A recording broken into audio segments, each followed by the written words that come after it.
ਗੁਰੂ ਗੋਬਿੰਦ ਸਿੰਘ ਪਾਤਸ਼ਾਹ ਬਚਿੱਤਰ ਨਾਟਕ ਵਿੱਚ ਆਪਣੇ ਆਉਣ ਦਾ ਕਾਰਨ ਦੱਸਦੇ ਨੇ। ਕਹਿੰਦੇ ਮੇਰੇ ਪਿਤਾ ਅਕਾਲ ਪੁਰਖ ਨੇ ਮੇਰੀ ਜੋ ਡਿਊਟੀ ਲਾਈ ਹੈ, ਹਮ ਇਹ ਕਾਜ ਜਗਤ ਮੋ ਆਏ, ਧਰਮ ਹੇਤ ਗੁਰਦੇਵ ਪਠਾਏ, ਜਹਾਂ ਤਹਾਂ ਤੁਮ ਧਰਮ ਬਿਥਾਰੋ, ਦੁਸ਼ਟ ਦੋਖੀਆਂ ਫਕਰ ਪਛਾਰੋ। ਦੁਨੀਆ ਤੇ ਜਾ ਕੇ ਦੁਸ਼ਟਾਂ ਦਾ ਦੋਖੀਆਂ ਦਾ ਸਰਵਨਾਸ਼ ਕਰੋ, ਸੱਚ ਨੂੰ ਪ੍ਰਚੰਡ ਕਰੋ।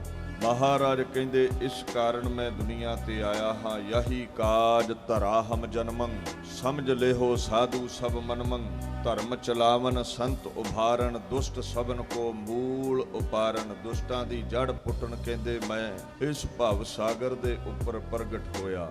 ਦੀਨ ਦੁਨੀਆ ਦੇ ਮਾਲਕ ਗੁਰੂ ਗੋਬਿੰਦ ਸਿੰਘ ਪਾਤਸ਼ਾਹ ਭਾਰਤ ਵਰਸ਼ ਦੀ ਗੁਲਾਮੀ ਵੇਖ ਕੇ ਐਲਾਨ ਕਰਦੇ ਨੇ, ਮੈਂ ਐਸੇ ਸੂਰੇ ਪੈਦਾ ਕਰਾਂਗਾ ਜਿਨ੍ਹਾਂ ਅੰਦਰ ਗਊ ਵਰਗੀ ਨਿਮਰਤਾ ਹੋਵੇਗੀ, ਸ਼ੇਰ ਵਰਗਾ ਸਾਹਸ ਹੋਵੇਗਾ, ਕੰਡਿਆਂ ਵਰਗੀ ਕਠੋਰਤਾ ਹੋਵੇਗੀ, ਫੁੱਲਾਂ ਵਰਗੀ ਕੋਮਲਤਾ ਹੋਵੇਗੀ। ਜਦੋਂ ਸਨਾਤਨ ਮਤ ਨੂੰ ਤੁਸੀਂ ਪੜ੍ਹਦੇ ਹੋ, ਹਿੰਦੂਆਂ ਦੀ ਗੁਲਾਮੀ ਦਾ ਕਾਰਨ ਸਾਹਮਣੇ ਆਉਂਦਾ ਹੈ। ਮਹਾਭਾਰਤ ਦੇ ਜੰਗ ਤੋਂ ਬਾਅਦ ਸਨਾਤਨ ਮਤ ਵਿੱਚ ਤਬਦੀਲੀ ਆਈ, ਜਾਤੀ ਭੇਦ ਵਿਤਕਰਾ ਇਹ ਬੜਾ ਫੈਲਿਆ। ਜਿਵੇਂ ਮਾਲਾ ਦੇ ਮਣਕੇ ਖਿੱਲਰ ਜਾਂਦੇ ਨੇ, ਜਾਤ ਪਾਤ ਵਿੱਚ ਲੋਕ ਖਿੱਲਰ ਕੇ ਰਹਿ ਗਏ। ਕੋਈ ਦੇਵ ਪੂਜਾ ਕਰਦਾ ਹੈ, ਕੋਈ ਮਨੁੱਖ ਪੂਜਾ ਕਰਦਾ ਹੈ, ਕੋਈ ਪਸ਼ੂ ਪੂਜਾ ਕਰਦਾ ਹੈ। ਬ੍ਰਾਹਮਣੀ ਧਰਮ ਉਦੋਂ ਸਿਖਰ ਤੇ ਸੀ, ਵਰਨਾਂ ਦੀ ਜਿਹੜੀ ਹੱਦਬੰਦੀ ਸੀ ਸ਼ੂਦਰ ਵੈਸ਼ ਉਹਨੇ ਲਤਾੜ ਕੇ ਸੁੱਟ ਦਿੱਤੇ। ਰਾਮ ਦਾ ਨਾਮ ਕੇਵਲ ਬ੍ਰਾਹਮਣ ਲੈ ਸਕਦਾ ਸੀ, ਸ਼ੂਦਰ ਵੈਸ਼ਾਂ ਨੂੰ ਅਧਿਕਾਰ ਨਾ ਰਿਹਾ। ਰੱਬ ਦੇ ਨਾਮ ਤੋਂ ਵਾਂਝੇ ਕਰ ਦਿੱਤੇ ਗਏ, ਵਿਦਿਆ ਤੋਂ ਵਾਂਝੇ ਕਰ ਦਿੱਤੇ ਗਏ। ਜਦੋਂ ਆਪਸੀ ਏਕਤਾ ਨਾ ਰਹੀ ਭਾਰਤ ਦੇ ਲੋਕਾਂ ਵਿੱਚ, ਅਵੈਦਿਕ ਧਰਮਾਂ ਨੇ ਸਨਾਤਨ ਮਤ ਨੂੰ, ਹਿੰਦੂ ਧਰਮ ਨੂੰ ਲਤਾੜਨਾ ਸ਼ੁਰੂ ਕਰ ਦਿੱਤਾ। ਛਤਰੀ ਦੇਸ਼ ਦੇ ਰਾਖੇ ਸਨ, ਆਪਸ ਵਿੱਚ ਹੀ ਜ਼ਮੀਨਾਂ ਬਦਲੇ, ਔਰਤਾਂ ਬਦਲੇ, ਤਖਤ ਬਦਲੇ ਲੜੀ ਗਏ, ਇੱਕ ਦੂਜੇ ਦਾ ਲਹੂ ਵਹਾਈ ਗਏ, ਖੂਨ ਦੀਆਂ ਨਦੀਆਂ ਵਹਿ ਤੁਰੀਆਂ। ਲੋਕਾਈ ਇਸ ਕਤਲੋ ਗੈਰਤ ਤੋਂ ਅੱਕ ਗਈ। ਸਭ ਤੋਂ ਪਹਿਲਾ ਹਮਲਾ ਸਨਾਤਨ ਮਤ ਤੇ ਬੁੱਧ ਧਰਮ ਨੇ ਕੀਤਾ ਹੈ। ਮਹਾਤਮਾ ਬੁੱਧ ਦਾ ਆਗਾਜ਼ ਹੋਇਆ। ਉਹਨੇ ਇਹ ਕਤਲੋ ਗਾਰਤ ਵੇਖ ਕੇ ਇੱਕ ਨਾਰਾ ਬੁਲੰਦ ਕੀਤਾ, ਅਹਿੰਸਾ ਪਰਮੋ ਧਰਮੰ, ਅਹਿੰਸਾ ਹੀ ਪਰਮ ਧਰਮ ਹੈ। ਝਗੜਾ ਛੱਡ ਦਿਓ, ਸ਼ਾਂਤੀ ਰੱਖੋ। ਬੜਾ ਫੈਲਿਆ ਬੁੱਧ ਧਰਮ ਭਾਰਤ ਵਰਸ਼ ਵਿੱਚ। ਛਤਰੀ ਆਪਸੀ ਫੁੱਟ ਕਰਕੇ ਕਮਜ਼ੋਰ ਸਨ। ਇੱਕ ਵਾਰ ਤੇ ਇਉਂ ਜਾਪਿਆ ਵੀ ਸਨਾਤਨ ਮਤ ਦਾ ਸਫਾਇਆ ਕਰ ਦਿੱਤਾ ਬੋਧੀਆਂ ਨੇ। ਫਿਰ ਇੱਕ ਮਹਾਪੁਰਸ਼ ਉੱਠਿਆ ਹੈ, ਸ਼ੰਕਰਾਚਾਰਿਆ। ਉਹਨੇ ਅਗਨੀ ਕੁਲ ਦੇ ਖੱਤਰੀਆਂ ਨੂੰ ਨਾਲ ਲੈ ਕੇ, ਛਤਰੀ ਸੂਰੇ ਨਾਲ ਲਏ, ਸਨਾਤਨ ਮਤ ਨੂੰ ਬੁਲੰਦ ਕੀਤਾ, ਬੁੱਧ ਧਰਮ ਦਾ ਸਫਾਇਆ ਕੀਤਾ ਭਾਰਤ ਚੋਂ। ਪਰ ਸ਼ੰਕਰਾਚਾਰਿਆ ਵੀ ਵਰਨਾਂ ਦੀ, ਜਾਤ ਪਾਤ ਦੀ ਫੁੱਟ ਦਾ ਸ਼ਿਕਾਰ ਹੋਏ ਭਾਰਤ ਦੇ ਲੋਕਾਂ ਨੂੰ ਇੱਕ ਨਾ ਕਰ ਸਕਿਆ। ਸਮਾਂ ਆਇਆ ਮਹਿਮੂਦ ਗਜ਼ਨਵੀ ਦਾ, 1001 ਈਸਵੀ ਵਿੱਚ ਉਹਨੇ ਵੇਖਿਆ ਭਾਰਤ ਕਮਜ਼ੋਰ ਹੈ, ਮੁੱਠੀ ਪਰ ਸਿਪਾਹੀ ਲੈ ਕੇ ਭਾਰਤ ਤੇ ਕਬਜ਼ਾ ਕਰ ਲਿਆ। ਜਦੋਂ ਆਪਸੀ ਫੁੱਟ ਪੈ ਜਾਵੇ ਫਿਰ ਸ਼ਰੀਕ ਸਿਰ ਤੇ ਬਹਿ ਜਾਂਦਾ ਹੈ। ਇਹਦੇ ਬਾਅਦ ਤੁਸੀਂ ਜੇ ਗੁਰੂ ਨਾਨਕ ਸਾਹਿਬ ਦਾ ਸਮਾਂ ਵੇਖੋ, ਜਦੋਂ ਬਾਬਰ ਨੇ ਹਮਲਾ ਕੀਤਾ ਤੇ ਗੁਰੂ ਨਾਨਕ ਸਾਹਿਬ ਵੀ ਤੇ ਇਹੀ ਕਹਿੰਦੇ ਨੇ ਨਾ, ਕਹਿੰਦੇ ਭਾਰਤ ਦੇ ਲੋਕ ਗਊਆਂ ਵਰਗੇ ਕੋਮਲ ਹੋਏ ਪਏ ਸਨ। ਅਹਿੰਸਾ ਅਹਿੰਸਾ ਇਹ ਨਾਰਾ ਬੁਲੰਦ ਕੀਤਾ ਹੋਇਆ ਸੀ। ਖੁਰਾਸਾਨ ਖਸਮਾਨਾ ਕੀਆ, ਹਿੰਦੁਸਤਾਨ ਡਰਾਇਆ, ਆਪੇ ਦੋਸ਼ ਨਾ ਦੇਈ, ਕਰਤਾ ਜਮ ਕਰ ਮੁਗਲ ਚੜਾਇਆ, ਏਤੀ ਮਾਰ ਪਈ ਕਰ ਲਾਣੇ, ਤੈਂਕੀ ਦਰਦ ਨਾ ਆਇਆ, ਕਰਤਾ ਤੂੰ ਸਭਨਾ ਕਾ ਸੋਈ, ਜੇ ਸਕਤਾ ਸਕਤੇ ਕਉ ਮਾਰੈ, ਤਾਂ ਮਨ ਰੋਸ ਨਾ ਹੋਈ। ਮਹਾਰਾਜ ਕਹਿੰਦੇ ਉਸ ਬਾਬਰ ਨੇ ਖੁਰਾਸਾਨ ਦਾ ਖਸਮ ਬਣਨਾ ਕੀਤਾ, ਖੁਰਾਸਾਨ ਨੂੰ ਜਿੱਤਿਆ, ਫਿਰ ਹਿੰਦੁਸਤਾਨ ਤੇ ਧਾਵਾ ਬੋਲਿਆ। ਕਹਿੰਦੇ ਐ ਪਰਮੇਸ਼ਵਰ, ਜੇ ਸ਼ੇਰ ਸ਼ੇਰ ਨਾਲ ਟੱਕਰ ਜਾਵੇ ਤੇ ਕੋਈ ਗਿਲਾ ਨਹੀਂ, ਕਿਉਂਕਿ ਟੱਕਰ ਸਾਵੀਂ ਹੈ, ਦੋਵੇਂ ਧਿਰ ਬਰਾਬਰ ਨੇ। ਤੇ ਜੇ ਕਿਧਰੇ ਸ਼ੇਰ ਗਊਆਂ ਦੇ ਵੱਗ ਨੂੰ ਟੁੱਟ ਕੇ ਪੈ ਜਾਵੇ ਤੇ ਫਿਰ ਉਲਾਮਾ ਦੇਣਾ ਤੈਨੂੰ ਬਣਦਾ ਹੈ ਵੀ ਇਹ ਸ਼ੇਰ ਜਿਹੜਾ ਹੈ ਇਹਦੇ ਸਾਵੇਂ ਗਊਆਂ ਕਿੱਥੇ ਟਿਕ ਸਕਦੀਆਂ ਸਨ, ਤੂੰ ਰੱਖਿਆ ਕਿਉਂ ਨਾ ਗਊਆਂ ਨੂੰ। ਮਹਾਰਾਜ ਲਿਖਦੇ ਨੇ, ਜੇ ਸਕਤਾ ਸਕਤੇ ਕਉ ਮਾਰੇ, ਤਾਂ ਮਨ ਰੋਸ ਨਾ ਹੋਈ। ਤਕੜਾ ਬੰਦਾ ਤਕੜੇ ਨਾਲ ਲੜੇ, ਕੋਈ ਗੱਲ ਨਹੀਂ। ਪਰ ਇੱਥੇ ਕਹਿੰਦੇ ਸਕਤਾ ਸੀਹੋ ਮਾਰੇ ਪੈ ਵਗੈ ਖਸਮੈ ਸਾਪੁਰ ਸਾਈ, ਰਤਨ ਵਿਗਾੜ ਵਿਗੋਏ ਕੁੱਤੀ ਮੋਇਆ ਸਾਰ ਨਾ ਕਾਈ। ਮਹਾਰਾਜ ਕਹਿੰਦੇ ਇੱਥੇ ਮੁਗਲ, ਇੱਥੇ ਪਠਾਨ ਸ਼ੇਰਾਂ ਵਰਗੇ, ਤੇ ਜਦੋਂ ਸ਼ੇਰਾਂ ਨੇ ਧਾਵਾ ਬੋਲਿਆ ਭਾਰਤ ਦੇ ਗਊਆਂ ਵਰਗੇ ਲੋਕਾਂ ਉੱਤੇ, ਤੇ ਗਊਆਂ ਦੇ ਚੀਥੜੇ ਤੇ ਉੱਡਣੇ ਹੀ ਸਨ। ਔਰ ਕਹਿੰਦੇ ਸ਼ਰੀਰ ਕੀਮਤੀ ਹੀਰਾ ਹੈ, ਪਰ ਕੁੱਤਾ ਇਹਦੀ ਸਾਰ ਨਹੀਂ ਜਾਣਦਾ। ਹੁਣ ਕੁੱਤੇ ਨੂੰ ਕੀ ਸਮਝ ਹੈ ਹੀਰੇ ਦਾ ਮੁੱਲ ਕੀ ਹੈ? ਮੁਗਲ ਕੁੱਤਿਆਂ ਵਾਂਗੂ ਆਏ ਤੋ ਹੀਰਿਆਂ ਵਰਗੇ ਭਾਰਤ ਵਰਸ਼ ਦੇ ਲੋਕ ਲਤਾੜ ਕੇ ਸੁੱਟ ਦਿੱਤੇ, ਸਾਰ ਨਾ ਜਾਣੀ ਕਿਸੇ ਨੇ। ਸੋ ਸਮਝ ਪੈਂਦੀ ਹੈ ਵੀ ਸ਼ਾਂਤੀ ਵਿੱਚ ਭਾਰਤ ਦੇ ਲੋਕ ਗਊਆਂ ਵਰਗੇ ਹੋ ਗਏ, ਤੇ ਸੰਗਲ ਗਊਆਂ ਨੂੰ ਹੀ ਪੈਂਦਾ ਹੈ, ਸ਼ੇਰਾਂ ਨੂੰ ਨਹੀਂ ਪੈਂਦਾ। ਤੋ ਮੁਗਲ ਸ਼ੇਰਾਂ ਵਰਗੇ ਨੇ, ਪਠਾਨ ਸ਼ੇਰਾਂ ਵਰਗੇ ਨੇ, ਉਹਨਾਂ ਤਲਵਾਰ ਨਹੀਂ ਸੀ ਛੱਡੀ। ਸੋ ਇਸ ਨਾਰੇ ਦਾ ਨੁਕਸਾਨ ਹੋਇਆ, ਅਹਿੰਸਾ ਦੀ ਗੱਲ ਦਾ ਇਤਨਾ ਕਿ ਸਾਨੂੰ ਨੁਕਸਾਨ ਉਠਾਉਣਾ ਪਿਆ ਵੀ ਵੇਖੋ ਸਦੀਆਂ ਲੰਘ ਗਈਆਂ ਪਰ ਗੁਲਾਮੀ ਗਲੋਂ ਨਾ ਲੱਥੀ। ਔਰੰਗਜ਼ੇਬ ਦਾ ਸਮਾਂ ਆਇਆ, ਗੁਰੂ ਗੋਬਿੰਦ ਸਿੰਘ ਪਾਤਸ਼ਾਹ ਜ਼ਫਰਨਾਮੇ ਵਿੱਚ ਜ਼ੁਲਮਾਂ ਦੀ ਦਾਸਤਾਂ ਬਿਆਨ ਕਰਦੇ ਹੋਏ ਲਿਖਦੇ ਨੇ, ਕੋਸ਼ਿਸ਼ ਸ਼ਾਹੇ ਸ਼ਾਹਾਨ ਔਰੰਗਜ਼ੇਬ ਕੇ ਚਾਲਾਕ ਦਸਤਸਤ ਚਾਬੁਕ ਰਕੇਬ, ਸ਼ਹਿਨ ਸ਼ਾਹੇ ਔਰੰਗਜ਼ੇਬ ਆਲਮੀਨ ਕੇ ਦਾਰਾਏ ਦੌਰਸਤ ਦੂਰਸਤ ਦੀਨ, ਤੂੰ ਗਰ ਜ਼ਬਰ ਆਜ਼ਜ਼ ਖਾਰਾਸ਼ੀ ਮੁਕੁਨ ਕਸਮਰਾਬਾ ਤੇ ਸ਼ੈਤਾ ਰਾਸ਼ੀ ਮੁਕੁਨ। ਆਏ ਔਰੰਗਜ਼ੇਬ ਤੂੰ ਬਾਦਸ਼ਾਹ ਹੈ, ਤੈਨੂੰ ਲੋਕ ਰੱਬ ਮੰਨੀ ਬੈਠੇ ਨੇ, ਬੜਾ ਵੱਡਾ ਤੂੰ ਸੂਰਬੀਰ ਹੈ, ਚੰਗਾ ਤੂੰ ਘੋੜ ਸਵਾਰ ਹੈ, ਧਾਰਮਿਕ ਲਿਬਾਸ ਵੀ ਪਾਇਆ ਹੈ, ਲੋਕ ਸਮਝਦੇ ਨੇ ਇਸਲਾਮ ਨੂੰ ਪ੍ਰਚੰਡ ਕਰ ਰਿਹਾ ਹੈ, ਤੂੰ ਧਰਮੀ ਹੈ, ਪਰ ਤੇਰੀ ਅਸਲੀਅਤ ਕੁਝ ਹੋਰ ਹੈ ਔਰੰਗਜ਼ੇਬ। ਤੂੰ ਲਿਬਾਸ ਧਾਰਮਿਕ ਪਾਇਆ ਹੈ ਪਰ ਤੇਰੇ ਅੰਦਰ ਧਰਮ ਨਹੀਂ ਹੈ, ਕਿਉਂਕਿ ਧਰਮੀ ਬੰਦਾ ਪਰਮਾਤਮਾ ਦੇ ਬਗੀਚੇ ਚੋਂ ਫੁੱਲ ਪੁੱਟ ਕੇ ਨਹੀਂ ਸੁੱਟਦਾ। ਤੂੰ ਹਿੰਦੂਆਂ ਨੂੰ ਉਖਾੜ ਕੇ ਸੁੱਟ ਰਿਹਾ ਹੈ, ਤੂੰ ਸਿੱਖਾਂ ਨੂੰ ਖਤਮ ਕਰ ਰਿਹਾ ਹੈ। ਦੀਨ ਤੋਂ ਕੋਹਾਂ ਦੂਰ ਹੈ ਤੂੰ ਔਰੰਗਜ਼ੇਬ, ਧਰਮ ਤੋਂ ਕੋਹਾਂ ਦੂਰ ਹੈ ਤੂੰ ਜ਼ੁਲਮ ਕਰਦਾ ਹੈ ਨਾ ਤੂੰ। ਕਹਿੰਦੇ ਆਪਣੇ ਅਜ਼ਮਤ ਦੇ ਜ਼ੋਰ ਦੇ ਤੇਸੇ ਦੇ ਨਾਲ ਲੋਕਾਂ ਦੀ ਖੱਲ ਲਾਉਣਾ ਹੈ। ਯਾਦ ਰੱਖੀ, ਇੱਕ ਦਿਨ ਤੇਰੀ ਛਿੱਲ ਵੀ ਪਰਮਾਤਮਾ ਦਾ ਤੇਸਾ ਲਾਵੇਗਾ, ਤੇਰਾ ਵੀ ਖੁਰਾ ਖੋਜ ਮਿਟਾਵੇਗਾ। ਕਹਿੰਦੇ ਤੂੰ ਗਰ ਜ਼ਬਰ ਆਜ਼ਜ਼ ਖਾਰਾਸ਼ੀ ਮੁਕੁਨ ਕਸਮਰਾਬਾ ਤੇ ਸ਼ੈਤਾ ਰਾਸ਼ੀ ਮੁਕੁਨ, ਤੇਰਾ ਵੀ ਇੱਕ ਦਿਨ ਲਹੂ ਡੁੱਲੇਗਾ। ਜਦੋਂ ਭਾਰਤ ਵਰਸ਼ ਗੁਲਾਮੀ ਦੀ ਮਾਰ ਭੋਗ ਰਿਹਾ ਸੀ, ਸਨਾਤਨ ਮਤ ਡੁੱਬਣ ਲੱਗਾ, ਗੁਰੂ ਤੇਗ ਬਹਾਦਰ ਸਾਹਿਬ ਗ੍ਰਿਫਤਾਰੀ ਦਿੰਦੇ ਨੇ, ਆਗਰੇ ਦਿੱਲੀ ਜਾਂਦੇ ਨੇ। ਸਨਾਤਨ ਮਤ ਦੀ ਇਨਸਾਨੀਅਤ ਦੀ ਰੱਖਿਆ ਹੁੰਦੀ ਹੈ, ਕਿਉਂਕਿ ਉੱਥੇ ਕੁਰਾਨ ਤੇ ਕਸਮ ਉਠਾਈ ਗਈ ਸੀ ਔਰੰਗਜ਼ੇਬ ਵੱਲੋਂ। ਸਨਾਤਨ ਮਤ ਦੇ ਕਿਰਪਾ ਰਾਮਦੱਤ ਹੋਣਾ ਕਸ਼ਮੀਰੀ ਪੰਡਤਾਂ ਨੇ ਇੱਕ ਬੇਨਤੀ ਕੀਤੀ ਸੀ ਰਾਜ ਦਰਬਾਰ ਵਿੱਚ, ਸਾਡਾ ਮੁਰਸ਼ਦ ਹੈ ਗੁਰੂ ਤੇਗ ਬਹਾਦਰ, ਤੋ ਜੇ ਗੁਰੂ ਤੇਗ ਬਹਾਦਰ ਝੁਕ ਜਾਣ ਤੇ ਤੁਹਾਨੂੰ ਕੱਲਾ ਕੱਲਾ ਜੰਜੂ ਲਾਉਣ ਦੀ ਲੋੜ ਨਹੀਂ ਹੈ, ਭਾਰਤ ਵਰਸ਼ ਦੇ ਸਾਰੇ ਹਿੰਦੂ ਜੰਜੂ ਲਾ ਦੇਣਗੇ। ਤੇ ਜੇ ਗੁਰੂ ਤੇਗ ਬਹਾਦਰ ਸਾਹਿਬ ਨਾ ਝੁਕੇ, ਔਰੰਗਜ਼ੇਬ ਕਸਮ ਉਠਾ ਤੂੰ ਜੰਜੂ ਵੱਲ ਉੱਚੀ ਨਜ਼ਰ ਨਹੀਂ ਪਾਵੇਂਗਾ। ਔਰੰਗਜ਼ੇਬ ਨੂੰ ਗਰੂਰ ਹੈ, ਮਾਣ ਹੈ ਵੀ ਮੇਰੇ ਅੱਗੇ ਕਿੱਥੋਂ ਕੋਈ ਫਕੀਰ ਟਿਕੇਗਾ। ਉਹ ਕਹਿੰਦਾ ਠੀਕ ਹੈ, ਪਰ ਗੁਰੂ ਗੋਬਿੰਦ ਸਿੰਘ ਪਾਤਸ਼ਾਹ ਕਹਿੰਦੇ ਫਕੀਰ ਨਾ ਝੁਕਿਆ, ਸੀਸ ਦਿਆ ਪਰ ਸਿਰਰ ਨਾ ਦਿਆ, ਸਿਰ ਦੇ ਦਿੱਤਾ, ਸਿਰੜ ਨਾ ਛੱਡਿਆ, ਸਿਰ ਨਾ ਝੁਕਾਇਆ। ਔਰੰਗਜ਼ੇਬ ਦੇ ਜੀਵਨ ਵਿੱਚ ਇਹ ਸਭ ਤੋਂ ਉਹਦੀ ਵੱਡੀ ਹਾਰ ਸੀ, ਕਿਉਂਕਿ ਉਹਨੂੰ ਹੰਕਾਰ ਸੀ ਮੈਂ ਹਰ ਇੱਕ ਦਾ ਧਰਮ ਤਬਦੀਲ ਕਰ ਸਕਦਾ ਹਾਂ। ਬਾਪੂ ਬਚਿੱਤਰ ਨਾਟਕ ਵਿੱਚ ਲਿਖਦੇ ਨੇ, ਤਿਲਕ ਜੰਜੂ ਰਾਖਾ ਪ੍ਰਭ ਤਾਂਕਾ ਕੀਨੋ ਵੱਡੋ ਕਲੂ ਮਹਿ ਸਾਕਾ, ਸਾਧਨ ਹੇਤ ਇਤੀ ਜਿਨ ਕਰੀ ਸੀਸ ਦਿਆ ਪਰ ਸੀਨਾ ਉਚਰੀ ਧਰਮ ਹੇਤ, ਸਾਕਾ ਜਿਨ ਕੀਆ ਸੀਸ ਦਿਆ ਪਰ ਸਿਰ ਨਾ ਦਿਆ, ਠੀਕਰ ਫੋਰ ਦਲੀਸ ਸਿਰ ਪ੍ਰਭਪੁਰ ਕੀਆ ਬਿਆਨ, ਤੇਗ ਬਹਾਦਰ ਸੀਕਰਿਆ ਕਰੀ ਨਾ ਕਿਨਹੂ ਆਨ, ਤੇਗ ਬਹਾਦਰ ਕੇ ਚਲਤ भयो ਜਗਤ ਕੋ ਸ਼ੋਕ, ਹੈ ਸਭ ਜਗ भयो ਜੈ ਜੈ ਜੈ ਸੁਰ ਲੋਕ।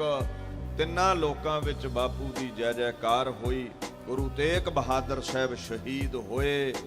ਭਾਈ ਜੈਤਾ ਦਿੱਲੀ ਤੋਂ ਸੀਸ ਲੈ ਕੇ ਆਨੰਦਾਂ ਦੀ ਪੁਰੀ ਆਉਂਦਾ ਹੈ। 9 ਵਰਿਆਂ ਦੇ ਗੁਰੂ ਗੋਬਿੰਦ ਰਾਏ ਜੀ ਖੇੜੇ ਵਿੱਚ ਆ ਕੇ ਛਾਤੀ ਨਾਲ ਲਾਉਂਦੇ ਨੇ। ਰੰਗਰੇਟਾ ਗੁਰੂ ਕਾ ਬੇਟਾ ਕਹਿੰਦੇ ਨੇ। ਖੇੜਾ ਲਫ਼ਜ਼ ਮੈਂ ਤਾਂ ਵਰਤਿਆ ਹੈ, ਗੁਰੂ ਪਰਮੇਸ਼ਵਰ ਦਾ ਸਰੂਪ ਹੈ। ਦੁੱਖ ਤੇ ਸੁੱਖ ਦਾ ਅਸਰ ਉਹਦੇ ਤੇ ਨਹੀਂ ਹੁੰਦਾ। ਦੀਨ ਦੁਨੀਆ ਦੇ ਮਾਲਕ ਗੋਬਿੰਦ ਰਾਏ ਨੇ ਪੁੱਛਿਆ, ਭਾਈ ਜੈਤਾ ਜੀ ਇਕੱਲੇ ਆਏ ਹੋ ਦਿੱਲੀ ਵਿੱਚ ਤੇ ਹਜ਼ਾਰਾਂ ਸਿੱਖ ਨੇ ਮੇਰੇ, ਕੋਈ ਹੋਰ ਨਾ ਬੌੜਿਆ? ਕਹਿੰਦਾ ਮਹਾਰਾਜ ਤੁਹਾਡੇ ਹਿੰਦੂ ਵੀ ਸਿੱਖ ਨੇ, ਤੁਹਾਡੇ ਮੁਸਲਮਾਨ ਵੀ ਮੁਰੀਦ ਨੇ, ਤੋ ਰੂਪ ਰੇਖਾ ਕੀ ਹੈ ਸਿੱਖਾਂ ਦੀ? ਮੈਂ ਕਿਵੇਂ ਦੱਸਾਂ ਵੀ ਕਿੰਨੇ ਸਿੱਖ ਸਨ ਤੇ ਕਿੰਨੇ ਪਿੱਠ ਦੇ ਗਏ? ਕੱਲੇ ਕੇਸ ਰੱਖਣ ਨਾਲ ਤੇ ਸਿੱਖ ਨਹੀਂ ਨਾ ਬਣਦਾ। ਕੇਸ ਤੇ ਹਿੰਦੂ ਵੀ ਰੱਖ ਸਕਦਾ ਹੈ, ਕੇਸ ਤੇ ਮੁਸਲਮਾਨ ਵੀ ਰੱਖ ਸਕਦਾ ਹੈ। ਮਹਾਰਾਜ ਚਿੰਨ੍ਹ ਕੀ ਨੇ? ਹਿੰਦੂਆਂ ਦਾ ਚਿੰਨ੍ਹ ਜੰਝੂ ਹੈ, ਇਸਲਾਮ ਜਗਤ ਸੁੰਨਤ ਕਰਵਾਉਂਦੀ ਹੈ। ਉਹ ਮੁੱਛਾਂ ਦੀਆਂ ਕੱਟੀ ਫਿਰਦੇ ਰਹਿੰਦੇ ਨੇ ਨਾਲ। ਹਰ ਧਰਮ ਦਾ ਕੋਈ ਨਾ ਕੋਈ ਧਾਰਮਿਕ ਚਿੰਨ੍ਹ ਹੈ। ਤੂੰ ਸਾਡਾ ਕਿਹੜਾ ਚਿੰਨ੍ਹ ਹੈ? ਕੀ ਪਹਿਚਾਣ ਦੱਸਾਂ? ਰੌਂ ਵਿੱਚ ਆਏ 9 ਵਰਿਆਂ ਦੇ ਗੋਬਿੰਦ ਰਾਏ ਗਲੂਏ ਮੁਬਾਰਕ ਤੋਂ ਗਰਜ ਕੇ ਆਖਣ ਲੱਗੇ, ਭਾਈ ਜੈਤਿਆ ਤੈਨੂੰ ਹਜ਼ਾਰਾਂ ਦਿੱਲੀ ਵਿੱਚ ਸਿੱਖ ਹੁੰਦਿਆਂ ਇੱਕ ਨਜ਼ਰੀ ਨਾ ਆਇਆ। ਐਸਾ ਖਾਲਸਾ ਪੰਥ, ਐਸਾ ਸਿੰਘ ਸਾਜਾਂਗਾ, ਐਸੇ ਦਸਤਾਰੇ ਬਖਸ਼ਾਂਗਾ, ਕਕਾਰ ਬਖਸ਼ਾਂਗਾ, ਲੱਖਾਂ ਚੋਂ ਕੱਲਾ ਨਜ਼ਰੀ ਆਇਆ ਕਰੇਗਾ। ਭਾਰਤ ਵਰਸ਼ ਦੀ ਗੁਲਾਮੀ ਗੁਰੂ ਗੋਬਿੰਦ ਰਾਏ ਜੀ ਪਾਸੋਂ ਵੇਖੀ ਨਾ ਗਈ। ਸਾਡੇ ਰੋਗ ਸੋਗ ਉਹਨਾਂ ਪਾਸੋਂ ਦੇਖੇ ਨਾ ਗਏ। ਬਾਪੂ ਤਰੁੱਠ ਪਿਆ। ਨਜ਼ਾਤ ਦਿਵਾਉਣ ਦੇ ਲਈ ਮਹਾਰਾਜ ਨੇ ਸਭ ਨੂੰ ਇੱਕ ਧਾਗੇ ਵਿੱਚ ਪਰੋਣ ਦੇ ਲਈ ਇੱਕ ਮਰਿਆਦਾ ਦਾ ਆਗਾਜ਼ ਕਰਨਾ ਹੈ। ਇੱਕ ਬਾਟੇ ਦੇ ਵਿੱਚ ਸਭ ਨੂੰ ਅੰਮ੍ਰਿਤ ਛਕਾਉਣਾ ਹੈ। ਵਰਣ ਵੰਡ ਜਾਤ ਪਾਤ ਖਤਮ ਕਰਨੀ ਹੈ। ਐਲਾਨ ਕੀਤਾ, ਕਹਿੰਦੇ ਹੁਣ ਗਊਆਂ ਨੂੰ ਸ਼ੇਰ ਬਣਾਵਾਂਗਾ ਮੈਂ, ਹੁਣ ਚਿੜੀਆਂ ਕੋਲੋਂ ਆਵਾਜ਼ ਤੜਾਵਾਂਗਾ ਮੈਂ। ਜਿਹੜਾ ਕਾਰਜ ਗੁਰੂ ਹਰਗੋਬਿੰਦ ਸਾਹਿਬ ਨੇ ਮੀਰੀ ਪੀਰੀ ਦਾ ਸ਼ੁਰੂ ਕੀਤਾ ਸੀ, ਉਹਦੀ ਸੰਪੂਰਨਤਾ ਖਾਲਸਾ ਪੰਥ ਸਾਜ ਕੇ ਕਰਾਂਗਾ ਮੈਂ। ਲੌਜਿਕ ਹੈ, ਕੰਡਿਆਂ ਨਾਲ ਕੰਡੇ ਟਕਰਾ ਸਕਦੇ ਨੇ, ਫੁੱਲ ਨਹੀਂ। ਸ਼ੇਰਾਂ ਨਾਲ ਸ਼ੇਰ ਟਕਰਾ ਸਕਦੇ ਨੇ, ਗਊਆਂ ਨਹੀਂ। ਬਾਜਾਂ ਨਾਲ ਬਟੇਰ ਨਹੀਂ ਟਕਰਾ ਸਕਦੇ, ਬਾਜ ਬਣਨਾ ਪਵੇਗਾ। ਐਲਾਨ ਕੀਤਾ ਬਾਪੂ ਨੇ, ਜਿਨ ਕੀ ਜਾਤ ਔਰ ਕੁਲ ਮਾਹੀ, ਸਿੱਖਦਾਰੀ में भई किदाही, मैं तिन्ही को सिरदार बनाऊं, तबै गोबिंद सिंह नाम कहाऊं। ਕਹਿੰਦੇ ਗੁਲਾਮ ਲੋਕ ਨੇ ਭਾਰਤ ਦੇ, ਤੇ ਮਹਾਰਾਜ ਕਹਿੰਦੇ ਗੁਲਾਮਾਂ ਨੂੰ ਤਖਤਾਂ ਦਾ ਮਾਲਕ ਬਣਾ ਕੇ ਵਿਖਾਵਾਂਗਾ ਮੈਂ, ਗੁਲਾਮਾਂ ਨੂੰ ਮਨਸੂਰ ਬਣਾ ਕੇ ਦਿਖਾਵਾਂਗਾ ਮੈਂ। ਇਹ ਗੁਰੂ ਗੋਬਿੰਦ ਸਿੰਘ ਪਾਤਸ਼ਾਹ ਦੀ ਅਜ਼ਮਤ।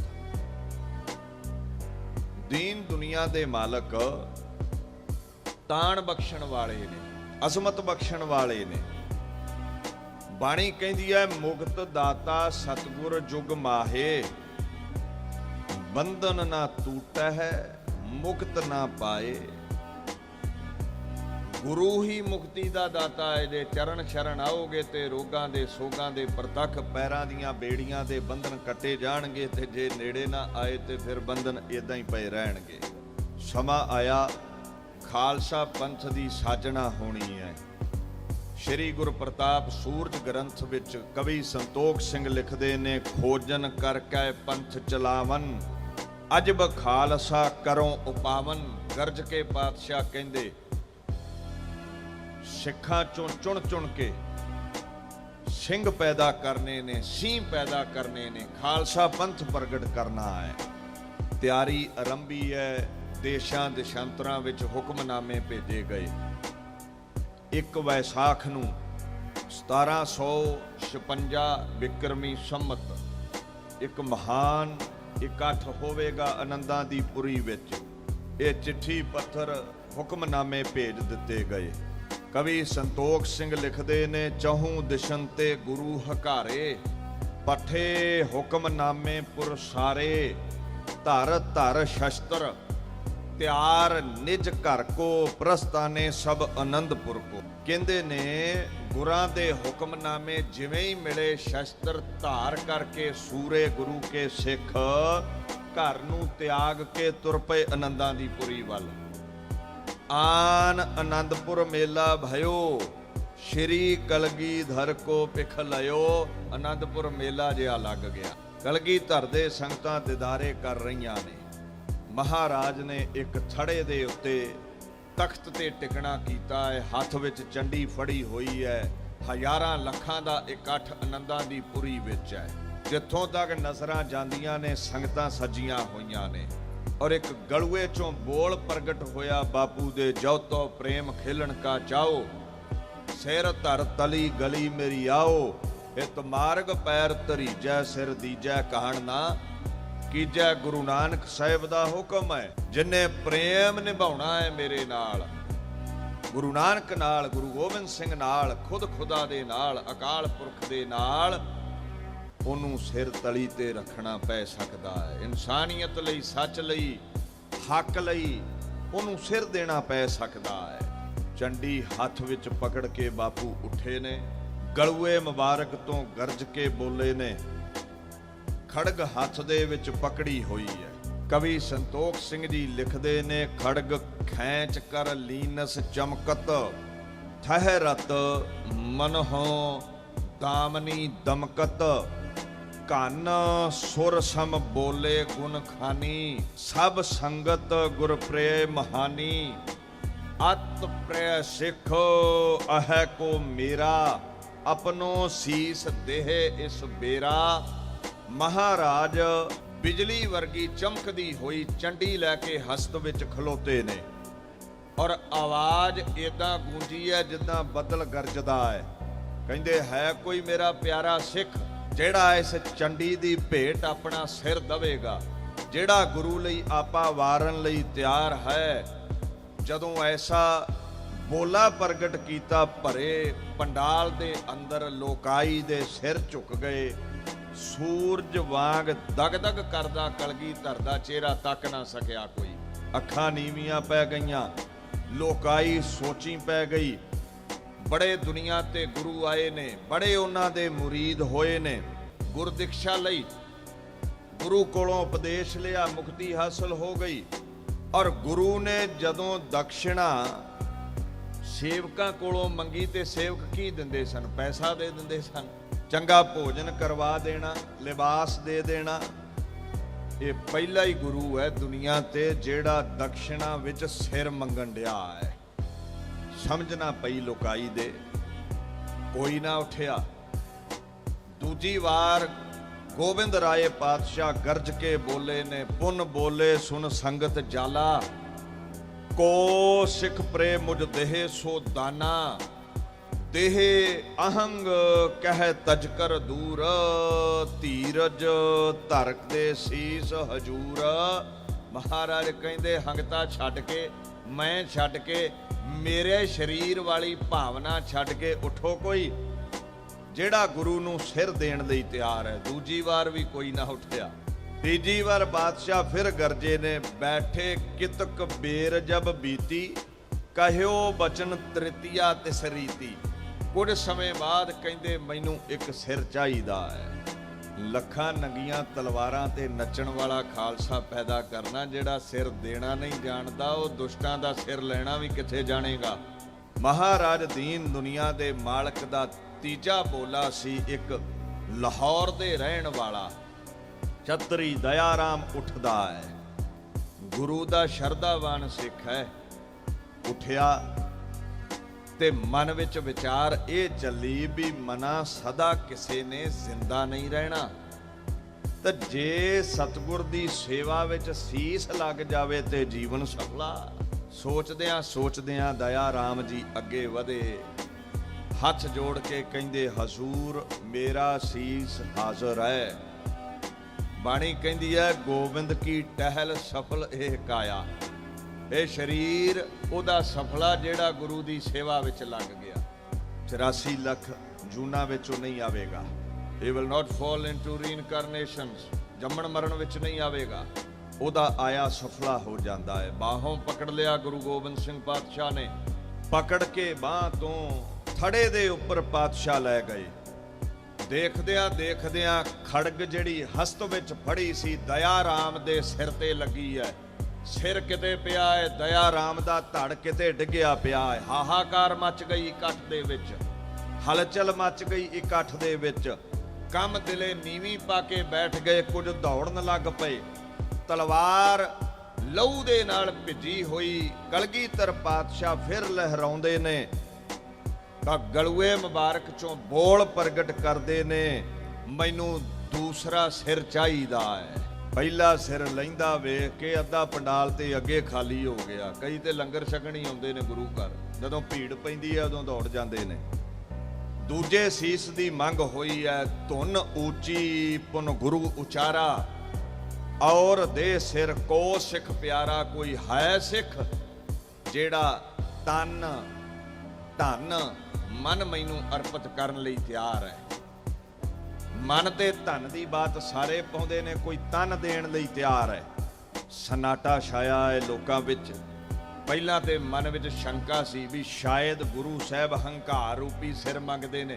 ਹੁਣ ਜਦੋਂ ਸਾਹਮਣੇ ਸਿਰ ਲੈ ਗਿਆ ਤੇ ਮੁਸ਼ਕਲ ਖੜੀ ਹੋ ਗਈ, ਹੁਣ ਕਿਹੜਾ ਉੱਠੇ।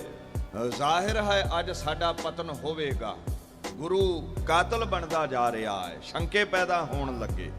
ਫਿਰ ਆਵਾਜ਼ ਦਿੱਤੀ ਪਾਤਸ਼ਾਹ ਨੇ, ਦੂਜੀ ਵਾਰ ਕੋਈ ਨਾ ਉੱਠਿਆ। ਤੀਜੀ ਆਵਾਜ਼ ਦਿੱਤੀ ਧਰਮਦਾਸ, ਹਸਤਨਾਪੁਰ ਦਾ ਰਹਿਣ ਵਾਲਾ। ਮਨ ਵਿੱਚ ਸੋਚਦਾ ਹੈ, ਜਦੋਂ ਗੁਰੂ ਦੇ ਸਿੱਖ ਬਣੇ ਸਾਂ, ਸਰੀਰ ਤੇ ਉਦੋਂ ਹੀ ਗੁਰੂ ਦਾ ਹੋ ਗਿਆ ਸੀ, ਤੇ ਕਿਉਂ ਨਾ ਗੁਰੂ ਨੂੰ ਸੌਂਪ ਦਿੱਤਾ ਜਾਵੇ। ਸ਼ੰਕਾ ਕਿਸ ਲਈ ਕਰਨਾ ਹੈ, ਮੌਤ ਕੱਲ ਵੀ ਆਵੇਗੀ। ਅੱਜ ਗੁਰੂ ਨੇ ਸੀਸ ਮੰਗਿਆ ਹੈ, ਦੇ ਦਈਏ, ਜੀਵਨ ਸਫਲਾ ਹੋਵੇਗਾ। ਇੰਨਾ ਵਿਚਾਰਦੇ ਹੋਏ ਧਰਮਦਾਸ ਅੱਗੇ ਵਧਿਆ। ਮਹਾਰਾਜ ਮੇਰਾ ਸੀਸ ਸੇਵਾ ਵਿੱਚ ਹਾਜ਼ਰ ਹੈ। ਬਾਹੋਂ ਪਕੜਿਆ ਬਾਪੂ ਨੇ, ਥੜੇ ਤੇ ਚੜਾ ਲਿਆ ਹੈ। ਖੜਗ ਚੱਲੀ ਹੈ, ਸਿਰ ਧੜ ਨਾਲੋਂ ਜੁਦਾ ਹੋ ਗਿਆ। ਪੰਡਾਲ ਵਿੱਚੋਂ ਕੁਝ ਸੰਗਤਾਂ ਫਿਰ ਦੌੜ ਉੱਠੀਆਂ। ਇਹ ਤੇ ਰੁਕਦਾ ਹੀ ਨਹੀਂ ਹੈ। ਰਹੂ ਉਹੀ ਜਿਹੜਾ ਪੂਰਾ ਹੈ। ਲਹੂ ਨਾਲ ਭਿੱਜੀ ਹੋਈ ਖੜਗ ਬਾਪੂ ਦੇ ਹਸਤ ਵਿੱਚ ਵੇਖੀ, ਕੱਚਿਆਂ ਦੇ ਰੰਗ ਪੀਲੇ ਪੈ ਗਏ। ਗਰਜਿਆ ਹੈ ਖੁਦ ਖੁਦਾ ਗੁਰੂ ਗੋਬਿੰਦ ਰਾਏ, ਤੀਸਰੀ ਵਾਰ ਸਭਨ ਸੁਨਤ ਪੁਨ ਗੁਰੂ ਉਚਾਰਾ। ਅਪਰ ਦੇਹੋ ਸਿਰ ਕੋ ਸਿੱਖ ਪਿਆਰਾ, ਮੈਨੂੰ ਤੀਜਾ ਸਿਰ ਚਾਹੀਦਾ ਹੈ ਕੋਈ ਪਿਆਰਾ ਸਿੱਖ ਉੱਠ ਕੇ ਮੈਨੂੰ ਸਿਰ ਦੇ ਦਵੇ। ਤੋ ਜਿਹੜੇ ਕੰਮ ਦਿਲੇ ਸੀ, ਮਸੰਦ ਲੰਗਰ ਛਕਦੇ ਸੀ, ਚੰਗਾ ਪਾਉਂਦੇ ਸੀ, ਚੰਗਾ ਹੰਡਾਉਂਦੇ ਸੀ, ਗਰਾਈ ਇਕੱਠੀ ਕਰਕੇ ਛਕਦੇ ਸੀ, ਦੌੜ ਕੇ ਮਾਤਾ ਗੁਜਰੀ ਕੋਲ ਗਏ। ਮਾਂ, ਤੁਹਾਡਾ ਫਰਜ਼ੰਦ ਗੁਰੂ ਗੋਬਿੰਦ ਰਾਏ, ਉਹਦੀ ਮੱਤ ਨੂੰ ਪਤਾ ਨਹੀਂ ਕੀ ਹੋ ਗਿਆ ਹੈ। ਹੱਥ ਖੜਗ ਫੜੀ ਹੈ, 2 ਸਿਰ ਉਹਨੇ ਵੱਢ ਦਿੱਤੇ ਨੇ, ਤੀਜਾ ਸਿਰ ਮੰਗ ਰਿਹਾ ਹੈ। ਛੇਤੀ ਕਰੋ, ਪੋਤਰੇ ਅਜੀਤ ਸਿੰਘ ਨੂੰ ਤਖਤ ਤੇ ਬਹਾ ਦਿਓ, ਇਹ ਨਾ ਹੋਵੇ ਸਾਰੇ ਸਿੱਖਾਂ ਦਾ ਹੀ ਗੁਰਾ ਖੋਜ ਮਿਟਾ ਦਵੇ। ਦੀਨ ਦੁਨੀਆ ਦੇ ਮਾਲਕ ਗੁਰੂ ਤੇ ਪ੍ਰਤੀਤ ਨਹੀਂ ਹੈ। ਇਹਨੂੰ ਬਾਣੀ ਨੇ ਪਤਾ ਕੀ ਕਿਹਾ, ਸਤਿਗੁਰ ਕੀ ਪ੍ਰਤੀਤ ਨਾ ਆਇਆ, ਸ਼ਬਦ ਨਾ ਲਾਗੋ ਭਾਓ, ਉਸ ਨੂੰ ਸੁਖ ਨਾ ਊਪਜੈ, ਭਾਵੇ 100 ਗੇੜਾ ਆਵੋ ਜਾਓ। ਕਹਿੰਦੇ ਤੂੰ ਲੱਖਾਂ ਜੂਨਾਂ ਵਿੱਚ ਆ, ਲੱਖਾਂ ਵਾਰ ਤੈਨੂੰ ਮਨੁੱਖਾ ਜਨਮ ਮਿਲ ਜਾਵੇ, ਜੇ ਗੁਰੂ ਤੇ ਭਰੋਸਾ ਨਹੀਂ ਹੈ, ਗੁਰੂ ਦੀ ਕਰਨੀ ਤੇ ਸ਼ੰਕਾ ਹੈ, ਤੇ ਤੈਨੂੰ ਕੋਈ ਵੀ ਭਵਸਾਗਰ ਤੋਂ ਤਾਰ ਨਹੀਂ ਸਕਦਾ। ਜੂਨਾਂ ਕੁੱਤਿਆਂ ਬਿੱਲਿਆਂ ਦੀਆਂ ਹੀ ਮਿਲਣੀਆਂ ਨੇ। ਕਈ ਜਨਮ ਭਏ ਕੀਟ ਪਤੰਗਾ, ਕਈ ਜਨਮ ਗਜ ਮੀਨ ਕੁਰੰਗਾ, 184 ਜੋਨ ਭਰਮਾਇਆ। ਜਿਹਨੂੰ ਭਰੋਸਾ ਨਹੀਂ ਹੈ ਗੁਰੂ ਤੇ। ਤੀਸਰਾ ਸਿਰ ਮੰਗਣ ਤੇ ਮੋਹਕਮ ਚੰਦ ਜੀ ਉੱਠੇ ਨੇ, ਦਵਾਰਕਾ ਨਗਰੀ ਦੇ ਰਹਿਣ ਵਾਲੇ। ਇਹਨਾਂ ਦੀ ਜਾਤ ਸ਼ੀਂਬਾ ਹੈ। ਮੈਂ ਜਾਤ ਦਾ ਜ਼ਿਕਰ ਤਾਂ ਕਰ ਰਿਹਾ ਹਾਂ, ਹਰ ਵਰਣ ਚੋਂ ਮਹਾਰਾਜ ਨੇ ਪਿਆਰਾ ਲਿਆ ਹੈ, ਕਿਉਂਕਿ ਇੱਕ ਧਾਗੇ ਵਿੱਚ ਸਾਰੇ ਮੋਤੀ ਪਰੋਣੇ ਨੇ। ਜਾਤ ਪਾਤ ਖਤਮ ਕਰਨੀ ਹੈ। ਉੱਠਿਆ ਹੈ ਸੂਰਾ, ਗੁਰੂ ਕਾ ਪਿਆਰਾ ਸਿੱਖ। ਕਈ ਕਹਿ ਦਿੰਦੇ ਆ, ਤੁਸੀਂ ਕਹਿ ਦਿੰਦੇ ਹੋ ਸਿੱਖਾਂ ਨੇ ਸਭ ਤੋਂ ਵੱਧ ਕੁਰਬਾਨੀਆਂ ਕੀਤੀਆਂ। ਆਖੇ 5 ਪਿਆਰੇ ਤੇ ਹਿੰਦੂਆਂ ਚ ਉੱਠੇ ਸੀ। ਨਾ, ਹਿੰਦੂ ਨਹੀਂ ਸਨ ਉਹ 5 ਪਿਆਰੇ, ਗੁਰੂ ਕੇ ਸਿੱਖ ਸਨ। ਅੱਜ ਜਿਹੜਾ ਦਿਹਾੜਾ ਹੈ, ਸਿੱਖ ਤੋਂ ਸਿੰਘ ਬਣਾਇਆ ਜਾ ਰਿਹਾ ਹੈ। ਸੋ ਧਿਆਨ ਦਿਓ ਇਸ ਗੱਲ ਵੱਲ। ਸਾਫ਼ ਇਤਿਹਾਸ ਦੇ ਵਿੱਚ ਲਿਖਿਆ ਹੋਇਆ ਹੈ, ਮੋਹਕਮ ਸਿੰਘ ਨਾਮ ਬਖਿਆਤੀ, ਨਾਮ ਦੇਵ ਕੀ ਜਿਸ ਤਨ ਜਾਤੀ, ਵਾਸੀ ਹੁਤੋ ਦਵਾਰਕਾ ਨਗਰੀ, ਗ੍ਰਹਿਣ ਕਰੀ ਸਿੱਖੀ ਬਿਦ ਸਗਰੀ। ਗੁਰੂ ਕਾ ਉਹ ਪੱਕਾ ਸਿੱਖ ਸੀ, ਜਿਹਨੂੰ ਗੁਰੂ ਤੇ ਭਰੋਸਾ ਹੈ ਉਹੀ ਸਿਰ ਦਵੇਗਾ ਨਾ, ਤੇ ਗੁਰੂ ਤੇ ਭਰੋਸਾ ਸਿੱਖਾਂ ਨੂੰ ਹੈ। ਉਹ ਹਿੰਦੂ ਔਰ ਮੁਸਲਮਾਨ ਸਿੱਖ ਬਣੇ ਹੋਏ ਸਨ। ਅੱਜ ਖਾਲਸਾ ਪੰਥ ਸਾਜਣਾ ਸੀ ਬਾਪੂ ਨੇ। ਗੁਰਬਾਣੀ ਕਹਿੰਦੀ ਹੈ ਸਭ ਤੋਂ ਵੱਡੇ ਭਾਗ ਗੁਰ ਸਿੱਖਾਂ ਕੇ, ਜੋ ਗੁਰ ਚਰਣੀ ਸਿੱਖ ਪੜਤਿਆ। ਸਿੱਖ ਹੀ ਗੁਰਾਂ ਦੇ ਚਰਨੀ ਪੈਂਦੇ ਨੇ। ਜਿਹੜਾ ਸਿੱਖ ਸੱਜਿਆ ਨਹੀਂ ਉਹਨੂੰ ਕਿੱਥੇ ਗੁਰੂ ਦੀ ਅਜ਼ਮਤ ਦਾ ਅੰਦਾਜ਼ਾ ਹੈ। ਮੋਹਕਮ ਚੰਦ ਅੱਗੇ ਵਧਿਆ, ਮਹਾਰਾਜ ਮੇਰਾ ਸੀਸ ਸੇਵਾ ਵਿੱਚ ਹਾਜ਼ਰ ਹੈ, ਪਰ ਸ਼ਿਮਾ ਮੰਗਦਾ ਹਾਂ ਮੈਂ, ਹਾਜ਼ਰ ਹੋਣ ਵਿੱਚ ਦੇਰੀ ਲਾਈ ਹੈ ਮੈਂ। ਤੀਜੀ ਆਵਾਜ਼ ਤੇ ਉੱਠਿਆ ਹਾਂ। ਬਾਪੂ ਨੇ ਬਾਹੋਂ ਪਕੜਿਆ, ਫੜੇ ਤੇ ਚੜਾ ਲਿਆ, ਖੜਗ ਚੱਲੀ ਐ। ਤੀਜੇ ਧੜ ਨਾਲੋਂ ਸਿਰ ਜੁਦਾ ਹੋ ਗਿਆ। ਲਹੂ ਵਿੱਚ ਭਿੱਜੀ ਹੋਈ ਚੰਡੀ ਲੈ ਕੇ ਗਰਜਣਾ ਕੀਤੀ ਬਾਪੂ ਨੇ। ਬੈਠੇ ਸਿੰਘਾਸਣ ਪਰ ਫੁਰਮਾਇਓ, ਜੋ ਸਿੱਖ ਸਿਰ ਦੇ ਮੋਮਨ ਭਾਇਓ।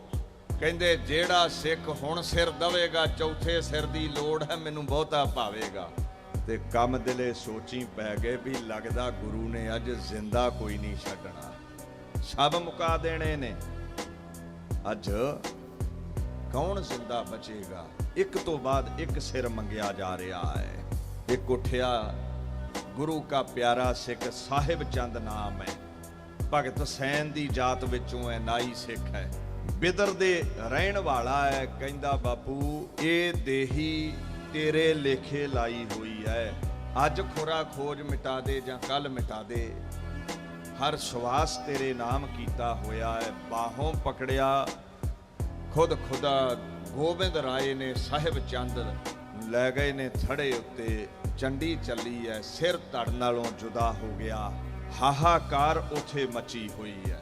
ਪੰਡਾਲ ਵਿੱਚ ਕੁਝ ਚਿਹਰੇ ਹੀ ਨਜ਼ਰੀ ਆ ਰਹੇ ਨੇ, ਨੀਵੀਂ ਪਾ ਕੇ ਬੈਠੇ ਹੋਏ ਨੇ ਵੀ ਸਾਡੇ ਤੇ ਨਿਗਾਹ ਨਾ ਹੀ ਜਾਵੇ ਬਾਪੂ ਦੀ। ਕੁਝ ਅੱਖ ਬਚਾ ਕੇ ਦੌੜ ਚੁੱਕੇ ਨੇ। ਗਰਜਿਆ ਹੈ ਕਲਗੀਧਰ, ਬਹੁਰ ਬਚਨ ਉਚਰਿਓ ਇਸ ਰੀਤੀ, ਆਸ ਕੋ ਸਿੱਖ ਸਿਰ ਦੇ ਯੁਤ ਪ੍ਰੀਤੀ। ਕਹਿੰਦੇ ਮੈਨੂੰ ਪੰਜਵਾਂ ਸਿਰ ਚਾਹੀਦਾ ਹੈ, ਉੱਠੋ ਕੋਈ ਪ੍ਰੇਮ ਦੇ ਨਾਲ ਮੈਨੂੰ ਸਿਰ ਭੇਟਾ ਕਰੋ। ਕਹਿੰਦੇ ਉੱਥੇ ਹਿੰਮਤ ਜੀ ਉੱਠੇ ਨੇ, ਜਾਤ ਤੋਂ ਝੀਵਰ ਨੇ, ਜਗਨਨਾਥ ਦੇ ਰਹਿਣ ਵਾਲੇ ਨੇ। ਤੋ ਉੱਠ ਕੇ ਕਹਿੰਦੇ ਬਾਪੂ ਗੋਬਿੰਦ ਰਾਏ ਜੀ, ਇਹ ਸੱਚੇ ਪਾਤਸ਼ਾਹ, ਹੈ ਭਗਵਾਨ, ਇਹ ਦੇਹੀ ਲੇਖੇ ਲੱਗ ਜਾਵੇ, ਅੱਜ ਹੀ ਸਫਲੀ ਹੋਵੇ।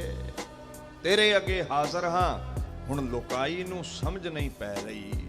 ਮਹਾਰਾਜ ਨੇ ਬਾਹੋਂ ਪਕੜ ਕੇ ਹਿੰਮਤ ਜੀ ਨੂੰ ਥੜੇ ਤੇ ਖੜਿਆ ਕੀਤਾ ਹੈ ਤੇ ਖੜਗ ਚੱਲੀ, ਭਗੌਤੀ ਚੱਲੀ, ਚੰਡੀ ਚੱਲੀ, ਸਿਰ ਧੜ ਨਾਲੋਂ ਜੁਦਾ ਹੋ ਗਿਆ। ਹਫੜਾ ਦਫੜੀ ਉੱਥੇ ਮੱਚੀ ਹੋਈ ਹੈ। ਸਨਾਟਾ ਦੀਵਾਨ ਵਿੱਚ ਛਾਇਆ ਹੋਇਆ ਹੈ।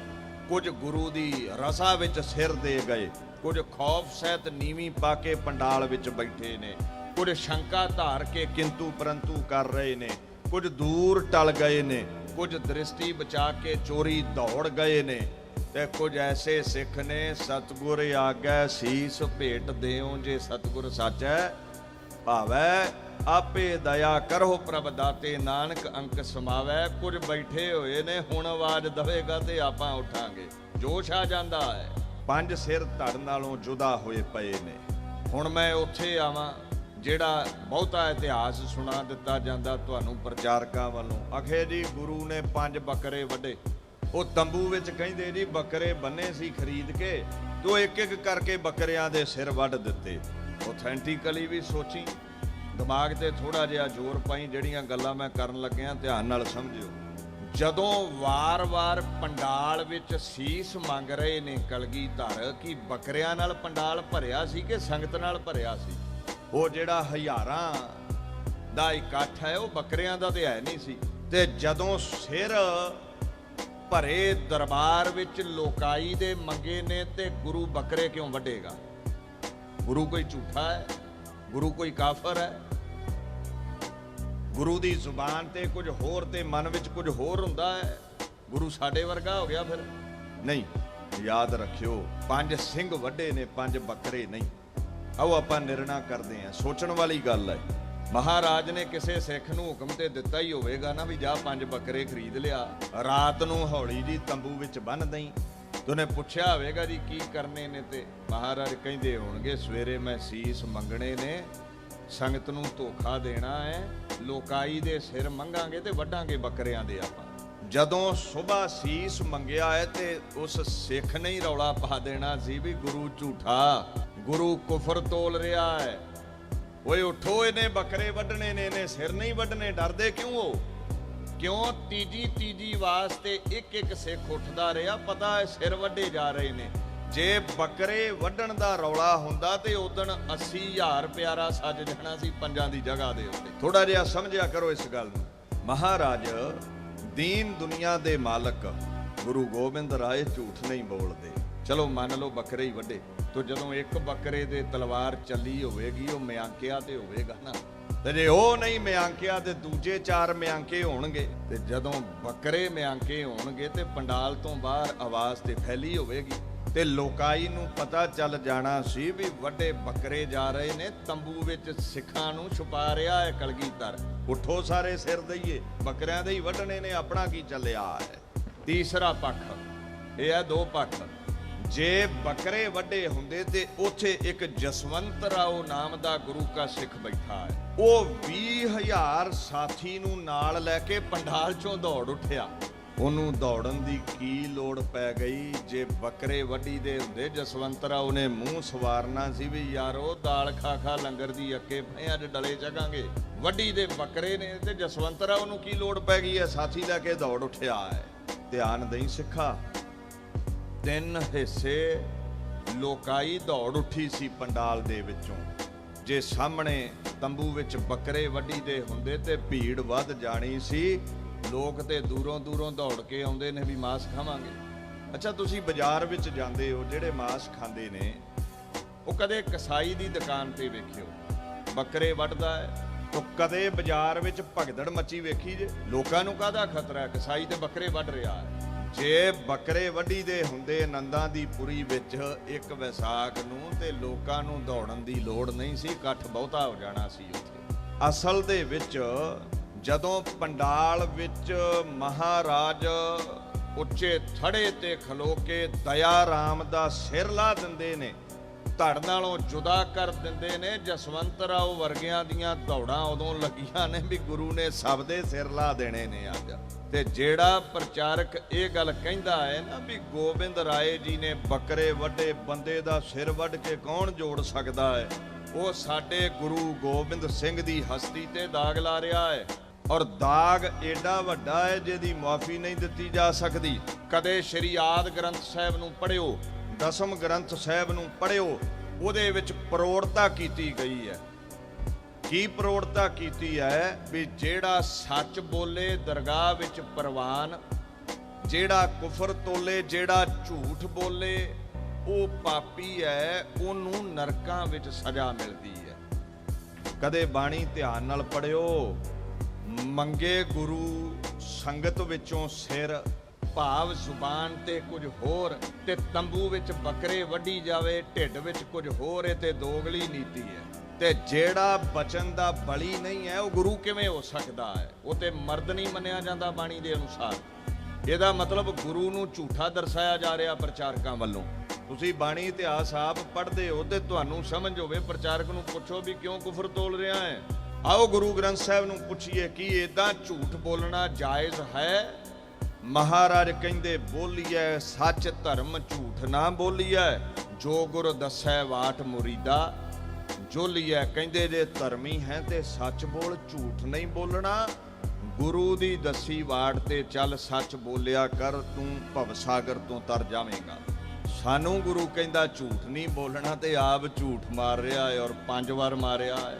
ਇੱਕ ਜਗ੍ਹਾ ਬਾਣੀ ਚ ਆਉਂਦਾ ਹੈ, ਦਿਲ ਹੋ ਮੁਹੱਬਤ ਜਿਨ ਸਹੀ ਸੱਚਿਆ, ਜਿਨ ਮਨ ਹੋਰ ਮੁਖ ਹੋਰ ਸੇ ਕਾਂਢੇ ਕੱਚਿਆ। ਕਹਿੰਦੇ ਜਿਹਦੀ ਜ਼ੁਬਾਨ ਤੇ ਕੁਝ ਹੋਰ ਹੈ ਤੇ ਮਨ ਵਿੱਚ ਕੁਝ ਹੋਰ ਹੈ, ਉਹ ਕੱਚਾ ਹੈ। ਤੇ ਗੁਰੂ ਨੂੰ ਤੇ ਕੱਚਾ ਕਹਿਤਾ ਪ੍ਰਚਾਰਕਾਂ ਨੇ, ਕਿਉਂਕਿ ਜ਼ੁਬਾਨ ਤੇ ਸੀ ਕੋਈ ਮਰਦ ਉੱਠੋ ਸਿਰ ਚਾਹੀਦਾ ਹੈ, ਤੇ ਢਿੱਡ ਵਿੱਚ ਸੀ ਵੀ ਬੱਕਰੇ ਵੱਢਾਂਗੇ। ਗੁਰੂ ਤੇ ਫਿਰ ਕੱਚਾ ਹੋ ਗਿਆ, ਇਹ ਤੇ ਗੁਰੂ ਦੀ ਤੌਹੀਨ ਹੋ ਗਈ। ਹੁਣ ਕਲਗੀਧਰ ਤੋਂ ਪੁੱਛੋ ਤੁਹਾਡੀ ਬਾਣੀ ਕੀ ਕਹਿੰਦੀ ਹੈ, ਮਹਾਰਾਜ ਤੁਹਾਡੀ ਕਲਮ ਕੀ ਕਹਿੰਦੀ ਹੈ? ਤੇ ਬਾਪੂ ਲਿਖਦਾ ਹੈ ਔਰੰਗਜ਼ੇਬ ਨੂੰ ਜ਼ਫਰਨਾਮੇ ਵਿੱਚ, ਹਾਮੂ ਮਰਦ ਬਾਇਦ ਸ਼ਬਦ ਸੁਖ ਨਵਰ, ਨਾ ਸ਼ਿਕਮੇ ਦੇ ਘਰ ਦਰਦ ਹਾਨੇ ਦੇ ਘਰ। ਬਾਦਸ਼ਾਹ ਕਹਿੰਦੇ ਨੇ ਐ ਔਰੰਗਜ਼ੇਬ, ਮਰਦ ਉਹ, ਸੰਤ ਉਹ, ਇਨਸਾਨ ਉਹ ਜਿਹੜਾ ਬਚਨ ਦਾ ਪੱਕਾ, ਢਿੱਡ ਵਿੱਚ ਕੁਝ ਹੋਰ ਤੇ ਜ਼ੁਬਾਨ ਤੇ ਕੁਝ ਹੋਰ ਹੋਵੇ, ਉਹ ਨਾ ਸੰਤੀ ਹੈ ਤੇ ਨਾ ਮਰਦੀ ਹੁੰਦਾ ਹੈ। ਤੇ ਫਿਰ ਆਪ ਕਲਗੀਧਰ ਢਿੱਡ ਵਿੱਚ ਇਹ ਫੁਰਨਾ ਰੱਖੇ ਵੀ ਬੱਕਰੇ ਵੱਢਣੇ ਨੇ ਤੰਬੂ ਵਿੱਚ, ਤਾਂ ਜ਼ੁਬਾਨ ਤੇ ਇਹ ਬੋਲ ਹੋਣ, ਉਠੋ ਕੋਈ ਲੋਕਾਈ ਵਿੱਚੋਂ ਮੈਨੂੰ ਸਿਰ ਚਾਹੀਦਾ ਹੈ। ਤੇ ਗੁਰੂ ਫਿਰ ਝੂਠੇ ਹੋ ਗਏ। ਪੁੱਛੋ ਜੀ ਝੂਠ ਬੋਲਣ ਵਾਲੇ ਦਾ ਕੀ ਬਣਦਾ ਹੈ? ਛੋਡੋ ਪ੍ਰਾਣੀ ਕੂੜ ਕਬਾੜਾ, ਕੂੜ ਮਾਰੇ ਕਾਲ ਉਸ਼ਾਹੜਾ। ਗੁਰੂ ਗ੍ਰੰਥ ਸਾਹਿਬ ਕਹਿੰਦੇ ਕੂੜ ਝੂਠ ਛੱਡ ਦਿਓ, ਜਿਹੜਾ ਕੂੜਾ ਹੈ ਉਹਨੂੰ ਕਾਲ ਦੀ ਭਾਰੀ ਮਾਰ ਪੈਂਦੀ ਹੈ, ਨਰਕਾਂ ਵਿੱਚ ਸੁੱਟਿਆ ਜਾਂਦਾ ਹੈ। ਸਾਕਤ ਕੂੜ ਪਚਹਿ ਮਨ ਹਉਮੈ, ਦੋਹੋ ਮਾਰਗ ਪਚੈ ਪਚਾਈ ਹੈ। ਸਾਕਤ ਬੰਦਾ ਕੂੜ ਵਿੱਚ ਪਿਆ ਰਹਿੰਦਾ ਹੈ, 84 ਲੱਖ ਜੂਨਾ ਭੋਗਦਾ ਹੈ। ਕੌਣ ਮੁਕਤ ਹੈ? ਕਹਿੰਦੇ ਸੱਚੈ ਦੈ ਦੀ ਬਾਣ, ਕੂੜ ਨਾ ਜਾਈਐ, ਝੂਠੋ ਝੂਠ ਵਖਾਣ, ਸੋ ਮਹਿਲ ਖੁਆਈਐ। ਸੱਚੈ ਸ਼ਬਦ ਨਿਸ਼ਾਨ, ਠਾਕ ਨਾ ਪਾਈਐ, ਸੱਚ ਸੁਣ ਬੁੱਝ ਵਖਾਣ, ਮਹਿਲ ਬੁਲਾਈਐ। ਕਹਿੰਦੇ ਸੱਚੇ ਦੇ ਮਹਿਲ ਸੱਚ ਬੋਲਣ ਵਾਲਾ ਪਹੁੰਚਦਾ ਹੈ, ਕੂੜਾ 84 ਲੱਖ ਜੂਨਾ ਵਿੱਚ ਹੀ ਰਹਿ ਜਾਂਦਾ ਹੈ। ਐਸੀ ਸਿੱਖਿਆ ਗੁਰੂ ਸਾਹਿਬ ਸਾਨੂੰ ਦਿੰਦੇ ਨੇ, ਸੂਰਬੀਰ ਬਚਨ ਕੇ ਬਲੀ, ਤੇ ਆਪ ਉਹ ਝੂਠ ਬੋਲਣਗੇ? ਨਹੀਂ, ਪ੍ਰਚਾਰਕ ਝੂਠ ਬੋਲ ਰਿਹਾ ਹੈ, ਗੁਰੂ ਨਹੀਂ ਝੂਠ ਬੋਲਦਾ। ਹੁਣ ਇੱਧਰ ਨੂੰ ਚੱਲੀਏ। 5 ਸਿਰ ਵੱਡੇ ਪਏ ਨੇ, 5 ਧੜ ਪਏ ਨੇ। ਕਲਗੀਧਰ ਪਾਤਸ਼ਾਹ ਨੇ ਨਦਰੇ ਨਿਆਮਤ ਕੀਤੀ ਹੈ, 5 ਸਿਰ 5 ਧੜਾਂ ਦੇ ਨਾਲ ਰੱਖ ਕੇ ਜੋੜ ਦਿੱਤੇ ਬਾਪੂ ਨੇ। ਜਦੋਂ 5 ਪਿਆਰੇ ਪੱਬਾਂ ਤੇ ਖਲੋਤੇ, ਪਿਆਰਾ ਲਫ਼ਜ਼ ਇਸ ਲਈ ਵਰਤ ਰਿਹਾ, ਪਿਆਰੇ ਸੀ ਤੇ ਸਿਰ ਦੇ ਦਿੱਤਾ। ਮਹਾਰਾਜ ਨੇ 5 ਪੱਬਾਂ ਤੇ ਖੜੇ ਕਰ ਦਿੱਤੇ। Guru Gobind Singh, he infuses the breath into the dead ones, ਮੋਇਆਂ ਵਿੱਚ ਸਾਹ ਫੂਕ ਕੇ ਸੁਰ ਗੋਬਿੰਦ ਸਿੰਘ ਦੀ ਤਾਕਤ ਹੈ। ਬਾਣੀ ਦੇ ਆਧਾਰ ਤੇ ਕੋਈ ਸਿਰ ਵੱਢ ਕੇ ਨਹੀਂ ਜੋੜੇ ਤੇ ਆਪਾਂ ਗਾਂ ਕਥਾ ਸੁਣਾਉਣੋਂ ਹੀ ਹਟ ਜਾਵਾਂਗੇ। ਕੀ ਲੋੜ ਪਈ ਹੈ ਸਿਰ ਕਪਾਉਣ ਦੀ? ਸਿੱਧ ਬਾਣੀ ਦੇ ਆਧਾਰ ਤੇ ਕਰਨਾ ਪਵੇਗਾ। ਸਾਇੰਸ ਕੀ ਕਹਿੰਦੀ ਹੈ ਜਾਂ ਤਰਕਵਾਦੀ ਦੇ ਮਨ ਦਾ ਵਲਵਲਾ ਕੀ ਕਹਿੰਦਾ ਹੈ? ਖਾਲਸਾ ਜੋਤੀ ਦੀ ਨੋਕ ਤੇ ਨਹੀਂ ਸਮਝਦਾ ਮਨ ਦੇ ਵਲਵਲਿਆਂ ਨੂੰ। ਸਾਡੇ ਲਈ ਸਭ ਤੋਂ ਉੱਚੀ ਵਿਚਾਰਧਾਰਾ ਹੈ ਵਾਹੋ ਵਾਹੋ ਬਾਣੀ ਨਿਰੰਕਾਰ ਹੈ, ਤਿਸ ਜੇਵੜੇ ਅਵਰ ਨਾ ਕੋਏ। ਜੇ ਬਾਣੀ ਚੋਂ ਕੋਈ ਸਾਬਤ ਕਰੇ ਤੇ ਫਿਰ ਸਿਰ ਝੁਕਾ ਦੇਵਾਂਗੇ। ਪਰ ਗੁਰੂ ਗ੍ਰੰਥ ਸਾਹਿਬ ਪਾਤਸ਼ਾਹ ਕਹਿੰਦੇ ਨੇ, ਗੁਰ ਕਰਤਾ ਗੁਰ ਕਰਨਹਾਰ, ਗੁਰਮੁਖ ਸੱਚੀ ਸੋਏ, ਗੁਰ ਤੇ ਬਾਹਰ ਕਿਛ ਨਹੀਂ, ਗੁਰ ਕੀਤਾ ਲੋੜੇ ਸੋ ਹੋਏ। Guru is the creator, guru is the doer, ਗੁਰੂ ਪਰਮੇਸ਼ਵਰ ਹੈ। ਗੁਰੂ ਦੁਨੀਆ ਸਾਜਣ ਵਾਲਾ ਹੈ, ਗੁਰੂ ਦੁਨੀਆ ਮਿਟਾਉਣ ਵਾਲਾ ਹੈ। Nothing is beyond Guru Gobind Singh, ਗੁਰੂ ਤੋਂ ਬਾਹਰ ਕੁਝ ਵੀ ਨਹੀਂ ਹੈ। ਬਾਣੀ ਤੇ ਕਹਿੰਦੀ ਜੋ ਚਾਹੇ ਕਰ ਸਕਦਾ ਹੈ। ਅਕਾਲ ਸਰੂਪ ਗੁਰੂ ਗੋਬਿੰਦ ਰਾਏ ਦੀ ਸੱਜੇ ਸਾਹਮਣੇ 5 ਸਿੱਖ ਪਿਆਰੇ ਖਲੋਤੇ ਨੇ, ਬਾਟਾ ਰੱਖਿਆ ਗਿਆ ਹੈ, ਸਤਲੁਜ ਦਾ ਜਲ ਪਾਇਆ ਗਿਆ ਹੈ, ਖੰਡਾ ਫੇਰ ਰਹੇ ਨੇ ਬਾਪੂ। ਸਾਡੀ ਮਾਤਾ ਜੀਤੋ ਆ ਗਈ, ਉਹਨੇ ਪਤਾਸੇ ਪਾ ਦਿੱਤੇ। ਜਬ ਜਾਬ ਸਵਈਏ ਚੌਪੀ ਆਨੰਦ ਪਾਠ ਕੀਤਾ ਗਿਆ, ਖੰਡੇ ਦੀ ਪੌਲ ਤਿਆਰ ਹੋਈ, ਪਹਿਲਾਂ 5 ਪਿਆਰਿਆਂ ਨੂੰ ਛਕਾਈ। ਬਾਅਦ ਵਿੱਚ 5 ਪਿਆਰਿਆਂ ਨੇ ਖੰਡੇ ਦੀ ਪੌਲ ਤਿਆਰ ਕਰਕੇ ਸੰਗਤ ਵਿੱਚ ਜਿਹੜੇ ਅਭਿਲਾਖੀ ਸਨ ਉਹਨਾਂ ਨੂੰ ਛਕਾਈ। ਤੋ ਮੈਂ ਇਹ ਬਚਨ ਕਹਿ ਕੇ ਸਮਾਪਤੀ ਵੱਲ ਵਧਾਂ। ਜਿਹੜੇ ਕਹਿ ਦਿੰਦੇ ਨੇ ਨਾ 5 ਬਾਣੀਆਂ ਨਹੀਂ ਪੜੀਆਂ, ਜਬ ਜਾਬ ਸਵਈਏ ਚੌਪੀ ਆਨੰਦ ਨਹੀਂ ਪੜੇ, ਕੋਈ ਇਤਿਹਾਸਿਕ ਸਬੂਤ ਨਹੀਂ ਮਿਲਦਾ। ਅਖੇ ਜੀ ਜਪਜੀ ਸਾਹਿਬ ਤੇ ਆਨੰਦ ਸਾਹਿਬ ਪੜ੍ਹ ਕੇ ਅੰਮ੍ਰਿਤ ਤਿਆਰ ਕੀਤਾ, ਜਾਂ ਬਾਣੀ ਗੁਰੂ ਗ੍ਰੰਥ ਸਾਹਿਬ ਦੀ 13 ਅੰਗ ਪੜ੍ਹੀ ਤੇ ਅੰਮ੍ਰਿਤ ਤਿਆਰ ਕੀਤਾ, ਇਦਾਂ ਦਾ ਕੁਝ ਨਹੀਂ ਹੋਇਆ। ਸਿੱਖ ਇਤਿਹਾਸ ਚੋਂ 2 ਮਹਾਂਪੁਰਸ਼ਾਂ ਦਾ ਜ਼ਿਕਰ ਕਰਾਂਗਾ ਵੀ ਅੰਮ੍ਰਿਤ ਛਕਾਇਆ ਹੈ ਇਤਿਹਾਸਿਕ ਗਵਾਹੀਆਂ ਦੇ ਕੇ। ਪਹਿਲਾ ਹੈ ਭਾਈ ਜੈਤਾ, ਰੰਗਰੇਟਾ ਗੁਰੂ ਕਾ ਬੇਟਾ। ਇੱਕ ਪੁਰਾਣਾ ਖਰੜਾ ਫਰੀਦਕੋਟ ਕਿਲੇ ਵਿੱਚ ਮਿਲਦਾ ਹੈ, ਉਹਦੀ ਛਪਾਈ ਹੋਈ ਪਟਿਆਲਾ ਯੂਨੀਵਰਸਿਟੀ ਵੱਲੋਂ। ਉਹਦੇ 'ਚ ਅੰਮ੍ਰਿਤ ਬਿਦ ਲਿਖੀ ਹੈ ਭਾਈ ਜੈਤੇ ਦੀ। ਬਚਨ ਧਿਆਨ ਨਾਲ ਸੁਣਿਓ, ਤੁਹਾਨੂੰ ਤਰਕਵਾਦੀਆਂ ਨੂੰ ਜਵਾਬ ਦੇਣਾ ਆ ਜਾਵੇਗਾ। ਉਹ ਭਾਈ ਜੈਤੇ ਤੋਂ ਬਾਬਾ ਜੀਵਨ ਸਿੰਘ ਕਿਵੇਂ ਬਣਿਆ ਹੈ, ਉਹਨੂੰ ਪੁੱਛੋ, ਭਾਈ ਜੈਤਾ ਜੀ ਦੱਸੋ। ਉਹ ਲਿਖਦੇ ਨੇ, 5 ਕਕਾਰ ਸੰਪੂਰਨ ਦੇਖ ਕੈ जाचक सिख है समुख बैठीजै, चलो पतासे लोह पात्र में डार कै, शह सिख आसन बीर लवीजै। महाराज भाई जैता जी कहते 5 ककार पहनाए संगत दे, 5 ककार जिन्हां ने पहिने ने अमृत खंडे दी पौड़ छकण लई ਉਹ ਤਿਆਰ ਹੋਏ ਨੇ। बाटा लिया गया, जल पाया गया, पतासे पाए गए, वीर आसन ला के 5 प्यारे बैठे ने। हाथ प्रथम सिंह खंडे को लेकर, जलो पतासों को खूब मलीजै। एक सिंह खंडा फड़ लैंदा, दूजे 4 सिंह दोवें अपने हथ बाटे ते पाके बैठे ने। ਉਹ ਜਿਹੜਾ ਖੰਡਾ ਪਕੜਨ ਵਾਲਾ ਸਿੰਘ ਹੈ ਉਹਨੇ ਇੱਕ ਹੱਥ ਬਾਟੇ ਨੂੰ ਪਾਇਆ ਹੈ। ਜਪ ਕੋ ਪਾਠ ਕਰਹਿ ਸੰਗ ਤਿਹ ਸਿੱਖ ਪਾਤਰ ਦੂਸਰ ਹਾਥ ਧਰੀਜੈ। ਇੱਕ ਜਪਜੀ ਸਾਹਿਬ ਕਰ ਰਿਹਾ, ਉਹਨੇ ਇੱਕ ਹੱਥ ਰੱਖਿਆ ਹੋਇਆ ਹੈ ਬਾਟੇ ਤੇ, ਇੱਕ ਖੰਡੇ ਤੇ ਹੈ। ਅੱਗੇ ਕਹਿੰਦੇ ਨੇ ਪਾਂਚੋਂ ਮੈਂ 400 ਹੋਵੈ, ਅਵਰ ਜੋਏ ਪਾਤਰ ਉਪਰ ਹਾਥ ਰਖੀਜੈ। आपन आपन बार जे पांचों, 5 ही बाणी को पाठ पठीजै।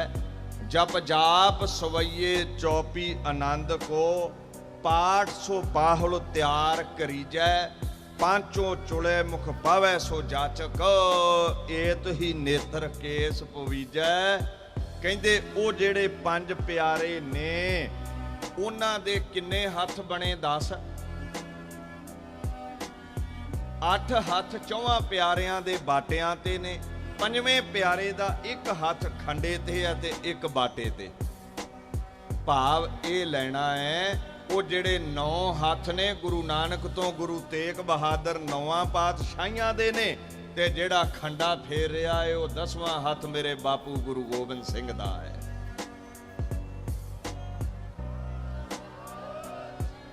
सो प्यारे 4 नहीं हो सकते, ना 6 ही हो सकते ने, प्यारे 5 ही रहने ने।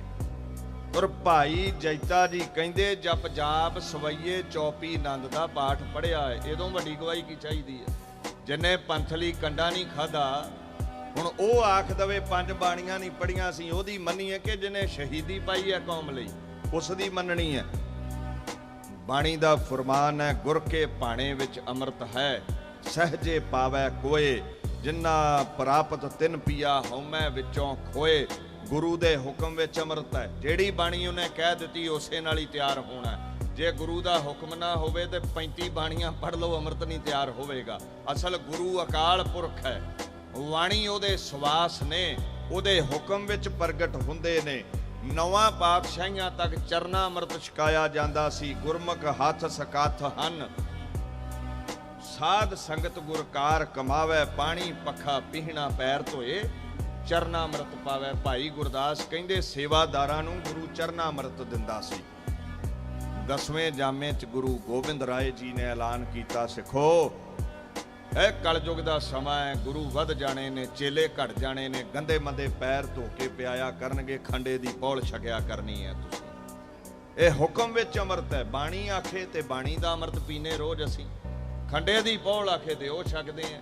ਤੇ ਜਦੋਂ ਚਰਨਾ ਅੰਮ੍ਰਿਤ ਕਹਿੰਦਾ ਸੀ ਬਾਪੂ 9 ਜਾਮਿਆਂ ਵਿੱਚ ਅਸੀਂ ਉਹ ਛਕਦੇ ਰਹੇ ਆ। ਅਸਲ ਬਾਤ ਇਹ ਹੈ, ਹੁਕਮ ਮੰਨਿਆ ਹੋਵੇ ਪ੍ਰਵਾਨ ਦਾ ਖਸਮੇ ਕਾ ਮਹਿਲ ਪਾਏ ਸੀ। ਹੁਕਮ ਮੰਨਣ ਵਾਲਾ ਪ੍ਰਵਾਨ ਹੈ। ਹੁਣ ਅੰਮ੍ਰਿਤ ਦੀ ਬਰਕਤ ਕੈਸੀ ਵਰਤੀ, ਗੁਲਾਮ ਲੋਕਾਂ ਤੇ ਇਸ ਸ਼ਕਤੀ ਦਾ ਕੀ ਅਸਰ ਹੋਇਆ। ਜਿਹੜੇ ਕਹਿ ਦਿੰਦੇ ਅੰਮ੍ਰਿਤ ਵਿੱਚ ਸ਼ਕਤੀ ਨਹੀਂ, ਉਹ ਸੁਣਿਓ। गुरु गोबिंद सिंह दा हजूरी कवि 52 कवियां चो सिरमौर कवि परशियन दा विद्वान भाई नंद लाल सामने बैठा है। ਉਹਨੂੰ ਪੁੱਛੋ ਅੰਮ੍ਰਿਤ ਦੀ ਤਾਕਤ, ਉਹਨੂੰ ਪੁੱਛੋ ਅੰਮ੍ਰਿਤ ਛਕਾਇਆ ਹੈ ਕਿ ਨਹੀਂ। ਦੂਜੀ ਉਦਾਹਰਣ ਦੇਣ ਲੱਗਾ ਇਤਿਹਾਸ ਚੋਂ। ਉਹ ਮਹਾਪੁਰਸ਼ ਕਹਿੰਦਾ ਹੈ, ਕਿਹ ਜੇ ਇਨਸਾ ਮਲਕ ਨਮੂਦਸਤ ਉਹ, ਇਜ਼ਤੇ ਖਾਕੀਆਂ ਫਜ਼ੂ ਦਸਤ ਉਹ। ਐ ਗੁਰੂ ਗੋਬਿੰਦ ਸਿੰਘ, ਜਿਹੜੇ ਆਮ ਇਨਸਾਨ ਸੀ ਨਾ, ਗੁਲਾਮ ਲੋਕ, ਤੂੰ ਉਹਨਾਂ ਨੂੰ ਮਲਕ ਦੇਵਤੇ ਬਣਾ ਦਿੱਤਾ। ਪੁੱਛੋ ਜੀ ਕਿੱਦਾਂ? ਕਹਿੰਦੇ ਤੂੰ ਖੰਡੇ ਦੀ ਪੌਲ ਬਖਸ਼ ਕੇ ਇੱਥੇ ਜਿਹੜੇ ਆਮ ਲੋਕ ਸਨ ਉਹਨਾਂ ਨੂੰ ਦੈਵਿਕ ਤਾਕਤਾਂ ਦੇ ਕੇ ਦੇਵਤੇ ਬਣਾਇਆ ਹੈ।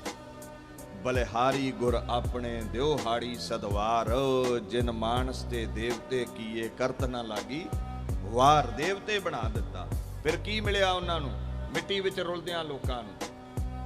ਕਹਿੰਦੇ ਐ ਪਾਤਸ਼ਾਹ ਤੁਸੀਂ ਖਾਕੀਆਂ ਤੋਂ ਭਾਵ ਖਾਕ ਵਿੱਚ ਸਦੀਆਂ ਤੋਂ ਰੁਲਦੇ ਗੁਲਾਮਾਂ ਨੂੰ, ਫਾਸੂਦ ਤੋਂ ਭਾਵ ਹੁੰਦਾ ਹੈ ਬਹੁਤੀ ਵੱਡੀ, ਇਸ ਤੇ ਵਡਿਆਈ ਬਖਸ਼ ਦਿੱਤੀ। ਜਿਹੜੇ ਗੁਲਾਮੀ ਕੱਟ ਰਹੇ ਸਨ ਖੰਡੇ ਦੀ ਪੌਲ ਛਾਕੇ, ਮੁਗਲਿਆ ਸਲਤਨਤ ਨਾਲ ਟਕਰਾਏ ਤੇ ਤਖਤਾਂ ਦੇ ਵਾਰਸ ਬਣ ਗਏ ਬਾਬਾ ਬੰਦਾ ਸਿੰਘ ਬਹਾਦਰ ਹੋਣੀ। ਤਖਤਾਂ ਦੇ ਵਾਰਸ ਬਣ ਗਏ ਬਾਬਾ ਬਘੇਲ ਸਿੰਘ ਹੋਣੀ, ਬਾਬਾ ਜੱਸਾ ਸਿੰਘ ਆਹਲੂਵਾਲੀਆ, ਬਾਬਾ ਜੱਸਾ ਸਿੰਘ ਰਾਮਗੜੀਆ, ਮਹਾਰਾਜਾ ਰਣਜੀਤ ਸਿੰਘ ਸਿਰਮੌਰ ਬਾਦਸ਼ਾਹ ਹੋ ਨਿਬੜੇ। ਇਹਨੂੰ ਕਹਿੰਦੇ ਨੇ ਵੱਡੀ ਵਡਿਆਈ। ਗੁਰ ਸੇਵਾ ਤੇ ਪਾਏ ਨਾਨਕ, ਨਾਮ ਰਤੇ ਹਰ ਨਾਮ ਸਮਾਏ। ਗੁਰੂ ਦੀ ਸ਼ਰਨ ਆਉਣ ਵਾਲੇ, ਅੰਮ੍ਰਿਤ ਛਕਣ ਵਾਲੇ ਤਖਤਾਂ ਦੇ ਮਾਲਕ ਬਣ ਗਏ। ਇਸ ਤੀਸਰੇ ਧਰਮ ਬਾਬਤ, ਪੰਥ ਬਾਬਤ ਦੂਜੇ ਭਾਈ ਗੁਰਦਾਸ ਲਿਖਦੇ ਨੇ, ਗੁਰਬਰ ਅਕਾਲ ਕੇ ਹੁਕਮ ਸੋ, ਉਪਜਿਓ ਬਗਿਆਨਾ ਤਬ ਸਹਜੇ, ਰਚਿਓ ਖਾਲਸਾ ਸਾਬਤ ਮਰਦਾਨਾ। ਇਉਂ ਉੱਠੇ ਸਿੰਘ ਪਵਕਾਰ ਕਹਿ, ਸਭ ਜਗ ਡਰਪਾਨਾ। ਇਹ ਤੀਸਰ ਮਜਹਬ ਖਾਲਸਾ, ਉਪਜਿਓ ਪ੍ਰਧਾਨਾ। ਜਿਨ ਗੁਰ ਗੋਬਿੰਦ ਕੇ ਹੁਕਮ ਸੋ, ਗਹਿ ਖੜਗ ਦਿਖਾਨਾ। तेह सब दुष्टन को छेद कै अकाल जपाना। फिर ऐसा हुक्म अकाल का जग मैं प्रगटाना। एवं तीसर पंथ रचाए अन्न वड सूर गहेला वाहा। वाहा गोबिंद सिंह आपे गुर। चेला इन्नी ताकत दे दिती अपने सिखां नूं गुर कै तकिया साचै ताण। सच्चा ताण बख्श दिता। भाई नंद लाल कहंदे मैं अखीं वेख्या है शेराने अफवाजे मनसूरे अश यका ताज वालिवाए आलम कुशायश नुसरत ताराज। गुरु गोबिंद सिंह दा कल्ला कल्ला सिख शेर बनिया और शेर भी ऐसा बनिया मनसूर कामयाब हो गया। हर जंग उन्होंने जित लई। ये गुरु गोबिंद सिंह दा कल्ला कल्ला सिंह लखां नाल लड़िया। एक निशान साहब की वडियाई भी नाल कर गए हो। लिवाए कहंदे ने निशान साहब नूं झंडे नूं।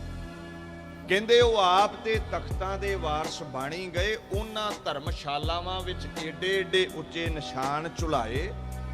लोकाई नूं समझ पै गई नुसरत दा मतलब है मदद करन वाला। भी जेड़ा भी इस निशान साहब दी शरण जावेगा ओदी मदद होवेगी। जो सरणे आवे तिस कंठ लावे। ओनू गल नाल ला के सिख तन दी खुराक लंगर देणगे। प्रतख जुल्मो सितम ढाउण वालियां दी मार तो बचाउणगे। निशान साहब दी ये महानता है। शहीदां दे झूलदे ने काटी बेरी पग है ते गुरकीनी बंद खलास। ये गुरु मेरे दी ताकत सी। अमृत दी खंडे दी पौल बख्श के खालसा पंथ साज के साडा सदियां तो मुगलिया सल्तनत वल्लों गुलाम कीता होया भारत वर्ष देश भी आज़ाद करवा दिता। खालसे दे तख्त भी बुलंद होए। मैं दो महापुरुषों दे गीत गा के समाप्ति करा। पहला मुसलमान बुल्ले शाह कहंदा ना कहूँ अब की ना कहूँ तब की गर ना होते गुरु गोबिंद सिंह तो सुन्नत होती सब की। जय गुरु गोबिंद सिंह ना हुंदे ते भारत वर्ष विच केवल मस्जिदां ते बांगा रह जांदियां, सुन्नत रह जांदी, हिंदू सिख ना रहिंदा। एक वड्डे महापुरुष कवि संतोख सिंह गुरप्रताप सूरज ग्रंथ विच बोल कहंदे ने छाए जाति एकता अनेकता बिलाए जाति। होवती कुचीलता कतेबन कुरान की। पाप ही प्रपक जाते धर्म तसक जाते। वर्ण गरक जाते सहत विधान की। देवी देव देहरा संतोख सिंह दूर होते। रीत मिट जाती कथा वेदन पुराण की। श्री गुरु गोबिंद सिंह पावन परम सूर। मूरत न होती जो पै करुणा निधान की। ਜੇ ਗੁਰੂ ਗੋਬਿੰਦ ਸਿੰਘ ਦੁਨੀਆ ਤੇ ਨਾ ਆਉਂਦੇ, ਏਕਤਾ ਹੋ ਜਾਂਦੀ, ਭਾਵ ਸਾਰੇ ਹੀ ਮੁਸਲਮਾਨ ਬਣ ਜਾਂਦੇ। ਇੱਥੇ ਨਾ ਗੀਤਾ ਰਹਿੰਦੀ, ਨਾ ਸ਼੍ਰੀ ਆਦ ਗ੍ਰੰਥ ਸਾਹਿਬ ਰਹਿੰਦੇ, ਇੱਥੇ ਕੁਰਾਨ ਦਾ ਬੋਲਬਾਲਾ ਹੁੰਦਾ। ਪਾਪ ਪੱਕ ਜਾਣੇ ਸਨ, ਧਰਮ ਧਰਤੀ ਵਿੱਚ ਗੱਡਿਆ ਜਾਂਦਾ, ਵਰਨ ਗਰਕ ਜਾਣੇ ਸਨ, ਦੇਵੀ ਦੇਵਾ ਦੇਹਰਾ ਸਭ ਮੂਰਤਾਂ ਮੰਦਰ ਢਾ ਦਿੱਤੇ ਜਾਣੇ ਸਨ। ਗੁਰੂ ਗੋਬਿੰਦ ਸਿੰਘ ਪਰਮ ਸੂਰ ਪਰਮ ਪਦਵੀ ਖੁਦ ਖੁਦਾ ਪ੍ਰਗਟ ਹੋਏ, ਜਿਨ੍ਹਾਂ ਔਰੰਗਜ਼ੇਬ ਵਰਗੇ ਬੇਕਾਬੂ ਦਰਿਆ ਨੂੰ ਬੰਨ ਲਾ ਕੇ ਭਾਰਤ ਵਰਸ਼ ਨੂੰ ਰੁੜਨੋਂ ਬਚਾਇਆ ਹੈ। ਤੇ ਗੁਰੂ ਗ੍ਰੰਥ ਸਾਹਿਬ ਕਹਿੰਦੇ ਸਤਿਗੁਰ ਦਾਤਾ ਮੁਕਤ ਕਰਾਏ, ਸਭ ਰੋਗ ਗਵਾਏ, ਅੰਮ੍ਰਿਤ ਰਸ ਪਾਏ। ਗੁਰੂ ਗੋਬਿੰਦ ਸਿੰਘ ਨੇ ਭਾਰਤ ਵਰਸ਼ ਨੂੰ ਮੁਕਤੀ ਬਖਸ਼ੀ ਹੈ। ਗੁਰ ਪਰਮੇਸ਼ਰ ਏਕੋ ਜਾਣ, ਜੋ ਤਿਸ ਭਾਵੈ ਸੋ ਪ੍ਰਵਾਨ। ਜੋ ਗੁਰੂ ਚਾਹੁੰਦਾ ਹੈ ਦੁਨੀਆ ਤੇ ਉਹੀ ਹੁੰਦਾ ਹੈ। ਨਾਲ ਖਾਲਸੇ ਦੀ ਮਰਿਆਦਾ ਵੀ ਦੱਸ ਗਏ ਬਾਪੂ। ਜਾਗਤ ਜੋਤ ਜਪੈ ਨਿਸਬਾਸੁਰ, ਏਕ ਬਿਨਾ ਮਨ ਨੈਕ ਨਾ ਆਨੈ। ਪੂਰਨ ਪ੍ਰੇਮ ਪ੍ਰਤੀਤ ਸਜੈ, ਬ੍ਰਤ ਗੋਰ ਮੜੀ ਮਠ ਭੂਲ ਨਾ ਮਾਨੈ। ਮੜੀਆਂ ਨੂੰ ਨਹੀਂ ਪੂਜਣਾ, ਸਿੱਖ ਮੂਰਤੀ ਪੂਜਕ ਨਹੀਂ ਹੈ। ਸਿੱਖ ਇੱਕ ਅਕਾਲ ਪੁਰਖ ਦਾ ਪੁਜਾਰੀ ਹੈ। ਤੀਰਥ ਦਾਨ ਦਇਆ ਤਪ ਸੰਜਮ, ਏਕ ਬਿਨਾ ਨਹਿ ਏਕ ਪਛਾਨੈ। ਪੂਰਨ ਜੋਤ ਜਗੈ ਘਟ, ਮੈਂ ਤਬ ਖਾਲਸ ਤਾਹੇ ਨਾ ਖਾਲਸ ਜਾਣੈ। ਇਹ ਸ਼ਬਦ ਪੜ੍ਹ ਕੇ ਕਿਹੜਾ ਕਵੇਗਾ ਵੀ ਸਨਾਤਨ ਮਤ ਦਾ ਗ੍ਰੰਥ ਹੈ ਦਸਮ। ਮਹਾਰਾਜ ਤਾਂ ਕਹਿੰਦੇ ਮੂਰਤੀ ਪੂਜਾ ਨਹੀਂ ਕਰਨੀ, ਤੇ ਸਨਾਤਨ ਮਤ ਕਹਿੰਦਾ ਪੂਜਾ ਕਰਨੀ ਚਾਹੀਦੀ ਹੈ। ਕਿਹੜਾ ਕਵੇਗਾ ਇਹ ਜਿਹੜਾ ਦਸਮ ਗ੍ਰੰਥ ਹੈ ਉਹ ਜੀ ਆਖੇ ਜੋਤਸ਼ੀਆਂ ਨੇ ਲਿਖਿਆ ਹੈ। ਮਹਾਰਾਜ ਤੇ ਇੱਥੇ ਗ੍ਰਹਿਆਂ ਦਾ ਖੰਡਨ ਕਰਦੇ ਨੇ, ਇੱਕ ਅਕਾਲ ਦੀ ਬਾਤ ਪਾਉਂਦੇ ਨੇ। ਕਿਹੜਾ ਕਵੇਗਾ ਤਾਂਤਰਿਕਾਂ ਦਾ ਗ੍ਰੰਥ ਹੈ। ਦੀਨ ਦੁਨੀਆ ਦੇ ਮਾਲਕ ਕਹਿੰਦੇ ਨੇ ਕੋਈ ਜੰਤਰ ਮੰਤਰ ਨਹੀਂ ਚੱਲੇਗਾ, ਇੱਕ ਅਕਾਲ ਪੁਰਖ ਦੇ ਨਾਮ ਦਾ ਹੀ ਮੰਤਰ ਚੱਲਦਾ ਹੈ। ਰੋਗ ਸੋਗ ਜੇ ਮਿਟਾਉਣੇ ਨੇ ਤੇ ਉਹਦੇ ਗੀਤ ਗਾਇਆ ਕਰੋ। ਅਸੀਂ ਫਿਰ ਹੱਥ ਜੋੜ ਕੇ ਮੰਨਣਾ ਹੈ ਸਤਿਗੁਰ ਕੀ ਬਾਣੀ। ਸਤ ਸਤ ਕਰ ਜਾਣੋ ਗੁਰ ਸਿੱਖੋ, ਹਰ ਕਰਤਾ ਆਪ ਮੋਹ ਹੋ ਕਢਾਏ। ਗੁਰ ਸਿੱਖਾ ਕੇ ਮੂੰਹ ਉਜਲੇ ਕਰੇ ਹਰ ਪਿਆਰਾ, ਗੁਰ ਕਾ ਜੈਕਾਰ ਸੰਸਾਰ ਸ਼ਬਦ ਕਰਾਏ। ਜਿਹੜਾ ਗੁਰੂ ਦੀ ਬਾਣੀ ਨੂੰ ਸਤ ਕਰਕੇ ਮੰਨਦਾ ਹੈ, ਮਹਾਰਾਜ ਕਹਿੰਦੇ ਭਵ ਸਾਗਰ ਤੋਂ ਤਰਦਾ ਹੈ। ਗੁਰ ਕੀ ਮਹਿਮਾ ਕਥਨ ਨਾ ਜਾਏ, ਪਾਰ ਬ੍ਰਹਮ ਗੁਰ ਰਹਿਆ ਸੁਮਾਏ। ਕਹੋ ਨਾਨਕ ਜਾਂ ਕੇ ਪੂਰੇ ਭਾਗ, ਗੁਰ ਚਰਣੀ ਤਾਂ ਕਾ ਮਨ ਲਾਗ।